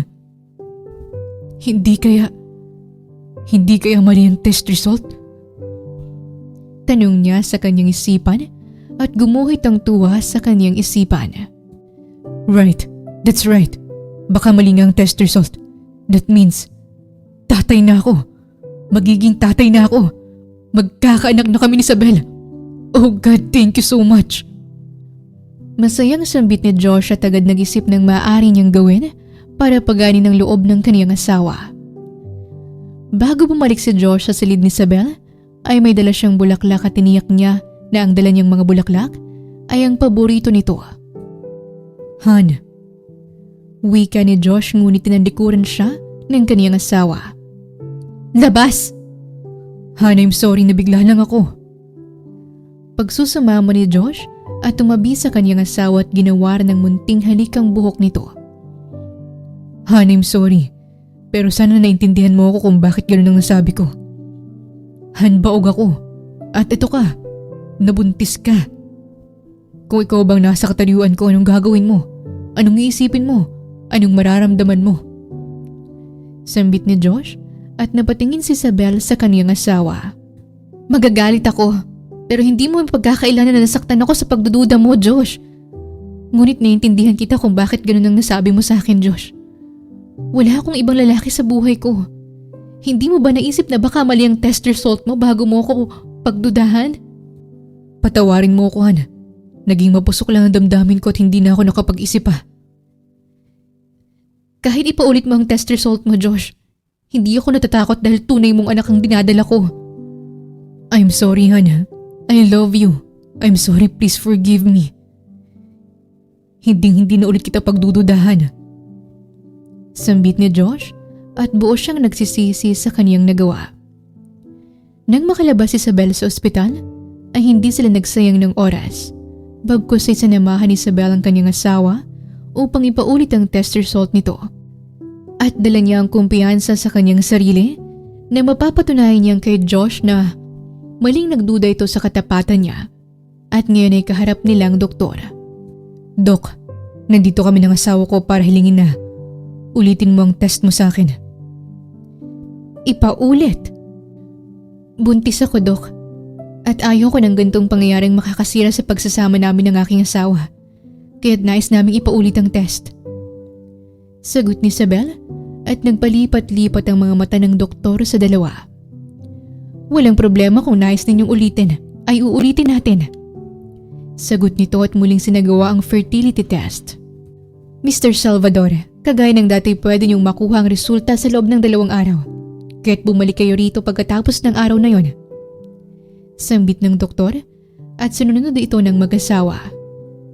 Pagkatapos ng 2 araw kagaya ng sinabi ng doktor, ay bumalik ang mag-asawa sa ospital at magkahawak ang kanilang mga kamay habang hinihintay ang resulta mula sa doktor. Mr. Salvador, ito na ang resulta mo. Wika ng doktor, sabay nabot ang result kay Josh. Kinakabahan man, ay lakas loob nitong tinanggap ni Josh at binasa. At habang binabasa niya ito, ay hindi may iwasang manginig ang kaniyang mga kamay at nagtaka si Isabel sa reaksyon nito. Josh, bakit? Anong resulta? Tanong ni Isabel ngunit galit na binagsak ni Josh ang resulta sa mesa ng doktor at galit na umalis. Josh! Sandali! Josh! Tawag ni Isabel at kinuha ang resulta at binasa. At maging siya'y nanginig sa kanyang natuklasan. Hindi. Baog si Josh? Baog talaga ang asawa ko? Hindi ito maaari. Siyang ama ng anak ko. Sambit ni Isabel at muling inilapag ang resulta sa mesa ng doktora. Dok, bakit baog ang asawa ko? Paano ito nangyari? Wala akong ibang lalaki kundi ang asawa ko lang. At siya ang ama ng anak ko. Ulitin mo ang test na to. Ulitin mo! Demanda ni Isabel ngunit umiling ang doktora. Inulit ko na ang test para sa inyo at wala na akong magagawa tungkol dyan. Kung gusto nyo, ipaulit nyo sa ibang doktor. Sagot ng doktor at napailing si Isabel at hindi siya makapaniwala sa lahat ng nangyayari sa buhay nilang mag-asawa. Dahil walang magawa si Isabel upang ipagtanggol ang kanyang sarili, ay nilisan niya ang ospital. At habang inihahakbang niya ang kanyang mga paa, ay naguguluhan ang kanyang isipan. Hindi ko maintindihan ang lahat ng nangyayari. Si Josh lang ang lalaki sa buhay ko at buntis ako kaya paano hindi siyang magiging ama ng dinadala ko? May nangyayaring hindi tama at hindi ko na ito maintindihan. Aniya sa kanyang isipan at pagkalabas niya sa ospital ay tanaw niya si Josh at wala siyang ganang hinihintay nito. Josh, tungkol sa result. Ayokong pag-usapan ng bagay na yun ngayon, Isabel. Josh! Get inside the car! Malamig nitong sagot at napakapit si Isabel sa dulo ng kanyang t-shirt. Pero Josh, I said get inside the car! Demanda ni Josh at napatikom ang bibig ni Isabel at wala siyang nagawa kundi ang tahimik na pumasok sa loob ng kotse. Habang nasa loob ng kotse ang dalawa, ay hindi kumikibo si Josh. Ayaw rin ni Isabel na kausapin ito dahil batid niyang naguguluhan din si Josh sa nangyayari at nasasaktan ito dahil umaasa si Josh na anak nitong dinadala niya. Ngunit hindi umaayon ang resulta. Josh, ikaw ang ama ng anak ko. Yan ang totoo. At hindi ko alam kung paano ito sasabihin at ipaliwanag sa'yo gayong hindi ko rin maintindihan ang nangyayari sa ating dalawa. Sambit ni Isabel sa kaniyang isipan at nanlumo ang kaniyang damdamin. Hindi nagtagal ay narating na nilang dalawa ang kanilang pamamahay at wala pa rin silang kibuan kaya't sinubukan ni Isabel na kausapin ang kaniyang asawa. Josh, pwede ba tayong mag-usap? Para saan pa? Josh, ikaw ang ama nang dinadala mo kahit baog ako. Isabel, paano nangyari yun? Ipapaako mo pa rin bang bata kahit hindi naman yan akin? Ha? Josh, wala akong ibang lalaki. Tama na. Mariing bigkas ni Josh at pilit na kinalama ang kaniyang sarili. Mahal kita, Isabel. Gusto ko munang mapag-isa. Ayoko munang kausapin ka. At ayoko magsalita ng hindi maganda tungkol sa'yo. You're still my wife and I still respect you. So please, give me some space.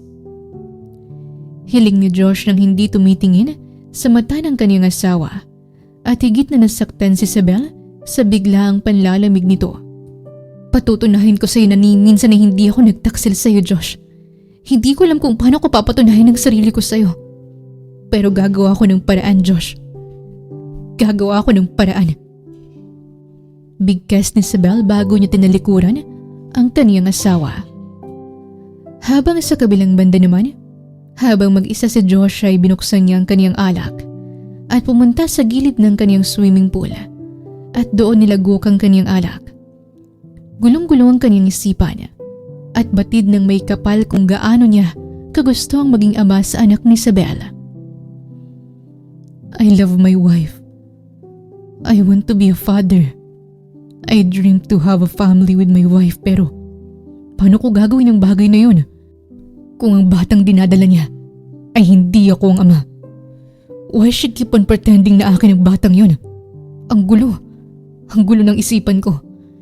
Kalahati ng isipan ko ay nais maniwala sa asawa ko. At kalahati ng isipan ko ay puno ng galit at pagdududa. Aniya sa kanyang isipan at muling nilagok ang kanyang alak. Alam kong may mali sa pamamahay na ito.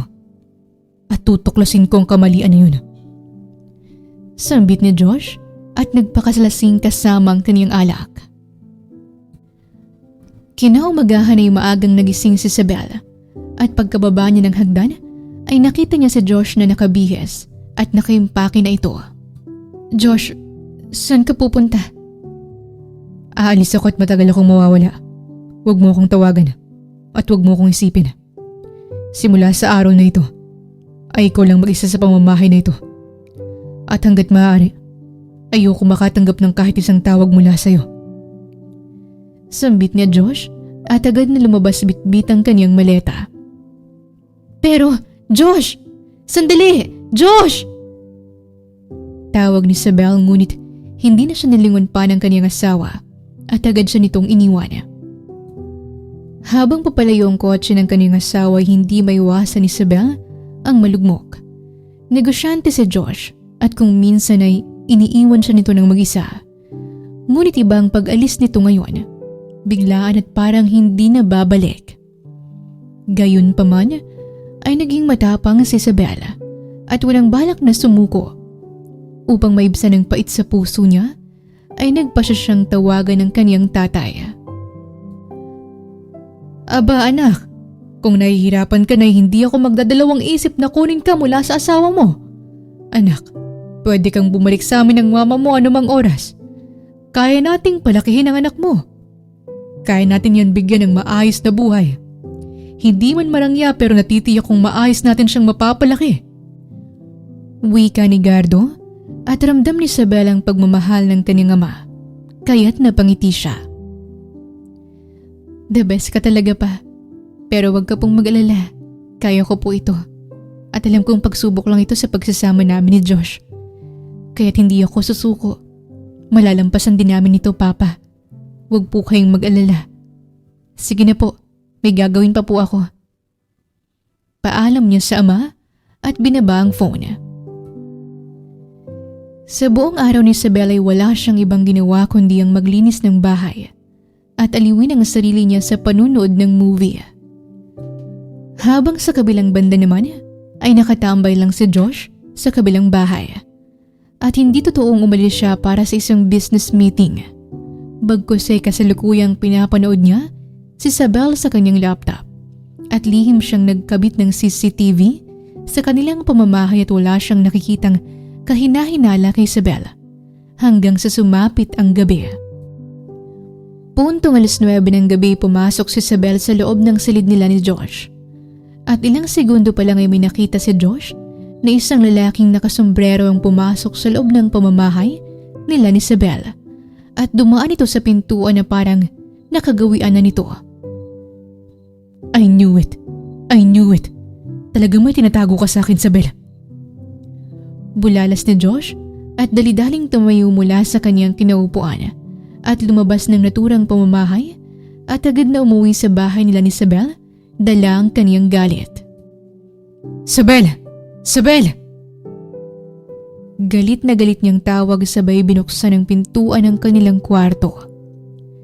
Sa pagbukas ng pintuan ay nakita niyang lalaki na hinuhubaran si Isabel at nagulat ito sa biglaan niyang pagdating.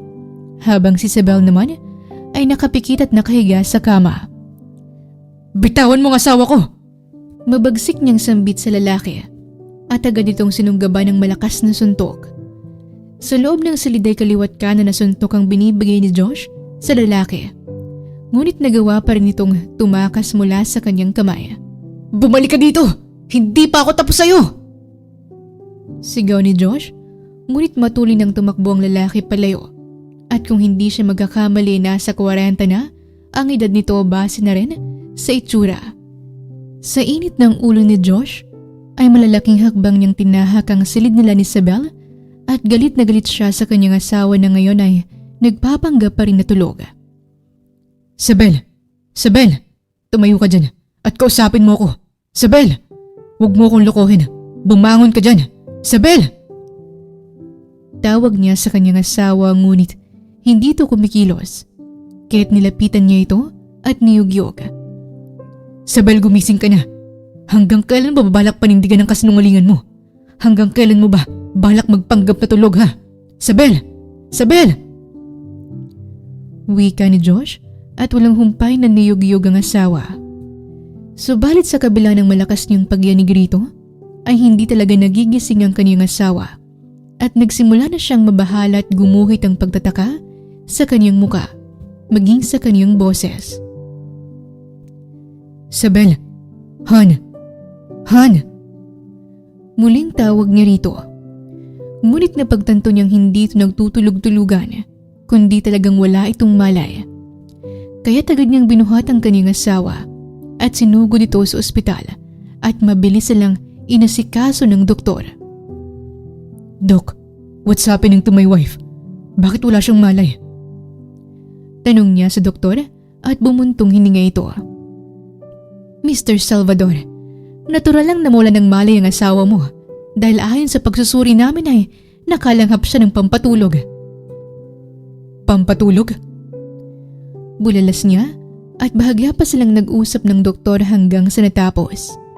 At ngayon ay kasalukuyang nakaupo si Josh sa tabi ng kaniyang asawa, hawak ang kamay nito at titig na titig siya sa imahe nito habang naguguluhan siya sa lahat ng nangyayari sa kanilang mag-asawa. Han, I don't know what to do. Hindi ko na maintindihan ang lahat. You're pregnant and you're claiming it na anak ko ang nasa sinapupunan mo. Alam kong hindi mo ako magagawang lokohin. At yan ang nais kong paniwalaan. Pero paano ang test result? Naguguluhan na ako sa Bella. At ang lalaking yun, kung lalaki mo siya, bakit wala kang malay? At tiyak kong lalaking yun ang may gawa nito sa'yo. At anong pakay niya? Han, what's happening to us? Tanong niya sa kanyang sarili at hinagkan ang kamay ng kanyang asawa. Bagaman gulong-gulo ang isipan ni Josh, ay nanaig pa rin ang pagmamahal niya sa kanyang asawa. At upang mas makapag-isip at matuklasan ang dahilan ng kaguluhan, ay pinili ni Josh na lumabas sa ospital upang bumalik sa pamamahay nilang mag-asawa at marami siyang katanungan na dapat masagot. Subalit habang binabaybay ni Josh ang daan pa uwi, napatigil siya ng mahagip ng kaniyang mga matang lalaking nanloob sa pamamahay nilang mag-asawa at may kausap itong babae. Bagaman naka-eyeglass ang babae at halos nakabalot ang mukha ay kilalang kilala niya ang naturang babaeng kausap nito. Vivian, anong kinalaman mo sa mga nangyayari sa aming mag-asawa? Takang tanong ni Josh sa kanyang isipan at lihim na pinagmasdan ng dalawang tila nagtatalo. Palpak ka! Sayang lang ang binayad ko sa'yo at hindi mo walang magawang pinapagawa ko. Ma'am, dumating kasi ang lalaki. Palpak! Huwag mo aasahan na babayaran kita sa kapalpakan mo. Pabagsak na sambit ni Vivian bago niya tinalikuran ng lalaki. Ma'am, sandali. Kahit konting pera lang, ma'am! Sigaw ng lalaki ngunit hindi na siya nilingon pa ni Vivian. Nang makalayo si Vivian ay lihim na sinundan ni Josh ang lalaki at napadpad siya sa isang iskinita na marumi at mabaho. Nakita niyang tumigil ang lalaki sa isang kariton na ginawa ng konting kubo na gawa sa karton at kusang lumingon ang ulo ng lalaki sa gawin niya at kitang-kita niyang pagguhit ng takot sa mukha nito. Sir? Mahina ngunit takot na bigkas ng lalaki. Nais nitong tumakbo, ngunit natitiyak nitong huli na ang lahat at dahan-dahang nilapitan ni Josh ang lalaki. Sir, may anak ako. Huwag mo po akong ipakulong pakiusap. Hindi kita sasaktan at hindi kita ipapakulong. Tura ni Josh at sinipatan ng tingin ng batang nasa loob ng kariton na tila'y nasa 5 taong gulang pa lamang. Wala akong gagawin sa'yo, pero nais kong malaman mula sa bibig mo kung anong kinalaman ni Vivian sa panghihimasok mo sa pamamahay namin ng asawa ko. Dugtong ni Josh at dahil gusto ng lalaki ng kalayaan ay nagpasya siyang sabihin ng kaniyang nilalaman. Hindi po tanggap ni Ma'am Vivian na pinagpalit mo siya. Kaya gumawa siya ng paraan para masira kayong mag-asawa. Ano? Binayaran niya po ang doktor na dayain ang resulta mo sa fertility test mo. At maging ako'y binayaran niya. Nandun ako sa pamamahay ninyo nung gabing yun para hubaran ng asawa mo habang natutulog siya at pinasinghot ko siya ng pampatulog upang hindi niya maramdaman ang gagawin ko. At pagmukain sana siya na may iba siyang lalaki upang tuluyang masira ang tiwala mo. Yun ang plano. Lathala ng lalaki at hindi makapaniwala si Josh sa kaniyang narinig. Ibig sabihin hindi totoong baog ako? Ibig sabihin ay tunay kong anak ang dinadala ng asawa ko? Bulalas niya at nahiyang lalaki sa kaniyang kasamaan. Patawarin mo po sana ako. May anak lang ako na gusto kong buhayin kaya nagawa ko ang bagay na yun. Luluhod ako sa harapan mo at sa asawa mo kung kinakailangan. Makuha ko lang ang kapatawaran yung dalawa. Wika ng lalaki at akmang luluhod ito nang pigilan ito ni Josh. Hindi na kailangan. Pwede kang bumawi sa akin sa ibang paraan. Sambit ni Josh at hindi mabigat sa kaniyang puso ang patawarin ang lalaki. Pagkatapos ng pag-uusap na yon, ay nagtungo si Josh sa ospital at nagtaka ang doktor nang muli siyang makita. Huwag mong sabihin ay papaulit mo na naman ang fertility test mo, Mr. Salvador. Hindi na, Doc. May gusto lang akong ibigay sa'yo. Sambit ni Josh, sabay sinuntok sa sikmura ang doktor at halos mamilipit ito sa sakit. Ikaw! Bakit mo? Kulang pa yan at muntik mo nang masira ang pagsasama namin ng asawa ko dahil bayaran kang doktor. Wala akong alam sa pinagsasabi mo. Turan ng doktor at nanlaki ang mga mata nito nang makita nito ang mga pulis na paparating. Bakit may mga pulis rito? Anong ginagawa niyo dito? Tarantang sambit ng doktor at nagpalipat-lipat ang kaniyang tingin kay Josh at sa mga pulis. Nandito sila para isama ka sa babaeng binayaran ka. Magsama kayo ng amo mo sa kulungan. Sambit ni Josh at pinusasanan ng pulis ang doktor. Nang makalabas ng ospital ang doktor, ay laking gulat nito nang makita nito si Vivian na nasa loob ng sasakyan ng mga pulis. At sa oras na yon, ay batid nito na wala na silang kawala. Pagkatapos ayusin ni Josh ang mga hayop na sumisira sa pagsasama nila ng kanyang asawa, ay binalikan niya si Isabel sa ospital at saktong gising na ito. Josh, saan ka galing? Anong ginawa mo? Akala ko may business meeting ka. Tanong ni Isabel at nilapitan ni Josh ang kanyang asawa at hinalikan ito sa noo. Han, I'm sorry for doubting you. Han, anong pinagsasabi mo? I'm sorry kung nagduda ako sa'yo. Josh, maging ako'y pinagdududahan ko ang sarili ko. Nalilito ako at naguguluhan ako. Paano ko mapapatunayan na totoo ang sinasabi ko kung nakadalawang fertility test ka na at ganun pa rin ang resulta? Josh, wala akong ibang lalaki. Tama ng pagpapaliwanag. Alam kong anak ko ang dinadala mo at wala akong dapat pagdudahan. Sambit ni Josh at napakunot ang noo ni Isabella. Han, hindi ka galit? Halos hindi mo na ako kibuin tapos ngayon hindi ka nagalit? Tsaka bakit ba nandito na naman ako sa ospital? Josh, hindi kita maintindihan. Han, relax. Listen. Someone tries to hurt you. Kaya ka nandito. Hurt me? Bakit? Han, hindi ako tunay na baog. Binayaran ni Vivian ng doktor para sirain tayong dalawa. At nagbayad din siya ng ibang tao para subukang gibain ang pagsasama nating dalawa. At masaya ako na hindi sila nagtagumpay.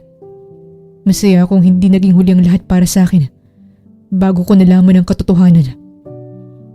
I almost lost you in the family I dreamed with you. Han, mapapatawad mo pa ba ulit ako? Tanong ni Josh at hinaplos ni Isabel ang mukha ng kanyang asawa. Hindi kita masisisi kung nagduda ka man. Pareho lang tayong pinaglaruan. Hinding-hindi magbabago ang pagmamahal ko sa iyo, Josh. Asawa kita at ipaglalaban ko kung anong meron tayo. At hindi ka naging masamang asawa sa akin. Sadyang sinubok lang tayo ng panahon at pagkakataon. kultura ni Isabel at napagtanto ni Josh kung gaano siya kaswerte sa kanyang asawa at ginawaran niya ito ng halik sa labi. I love you, Hana. I love you so much. I will protect you and their family. I will make sure na hindi na ito muling mangyayari. Mahal din kita, Josh. Mahal na mahal. Sagot ni Isabel at isang mainit na halikang pinagsaluhan nilang dalawa. Simula sa araw na yon ay naging maayos ang pagsasama ng dalawa. Ang doktor at si Vivian ay nakulong sa tulong ng lalaking witness at hinihimas ng mga ito ang bilangguan. Lumipas ang 2 taon ay kasalukuyang nakatayo ngayon si Isabel habang pinagmamasdan ng tulog na imahe ng kanyang anak habang nakayakap ito sa ama nitong mahimbing ring natutulog sa kama. Talagang mag-ama nga sila. Pareho ng muka, pareho rin kung matulog. Nakangiting wika ni Isabel. Sa himbing ng dalawa ay marahan niyang hinalikan ng noo ng kanyang anak at simple niyang binigyan ng halikang labi ng kanyang asawa. Ngunit laking gulat niya nang gantihan siya nito ng isang mariin na halik at kinabig nito ang kanyang batok. Han, tulog ang anak natin. Baka magising. Kaya ko nga siya pinatulog para masolo kita. Halika nga rito. Malambing na wika ni Josh at marubdob na hinalikan ng labi ng kanyang asawa. Han, baka magising. Hindi yan. Huwag mo lang lalakasan ang boses mo mamaya. Pil yung sambit ni Josh at napahampas si Isabel sa dibdib ng kaniyang asawa. Sira ulo ka talaga? Sa'yo lang ako nasisiraan ng ulo. 2 ulo pa. Sagot ni Josh at kinagat ang labi ng kanyang asawa at muli itong inangkin. Minsan ay hindi tayo tanggap ng isang tao dahil lamang sa ating itsura. Ngunit tandaan na hindi ito ang sukatan ng ating buong pagkatao. Dahil darating ang araw na may isang tao ang makakakita ng ating halaga. Kagaya na lang ng pagmamahal ni Isabel kay Josh. Hindi niya ito minahal dahil sa itsura, kundi sa kabutihan ng loob nito. At ang buhay mag-asawa ay hindi madali. Madalas, ang buhay mag-asawa ay dumadaan sa pagsubok, lalo na kung may matang hindi masaya. Gayunpaman, ay mas mahalaga pa rin ang pagmamahalan upang malampasan ang lahat ng pagsubok na dumaraan. Wakas! Maraming salamat po sa inyong pakikinig. Sana'y nagustuhan ninyo ang kwentong pag-ibig ni Isabel at Josh. Sana'y naghatid sa inyo ang kwentong ito ng aral, pagmamahal at inspirasyon. Shoutout din pala sa ating mga avid listeners na sina Alfonso Villanosa, Janeline Brigoli, Fena Varex, Melanie Wego, at Miras Channel. At sa lahat po ng nakikinig ngayon, maraming salamat po. Muli, ito po ang Tales of Siren at hanggang sa ating muling kwento.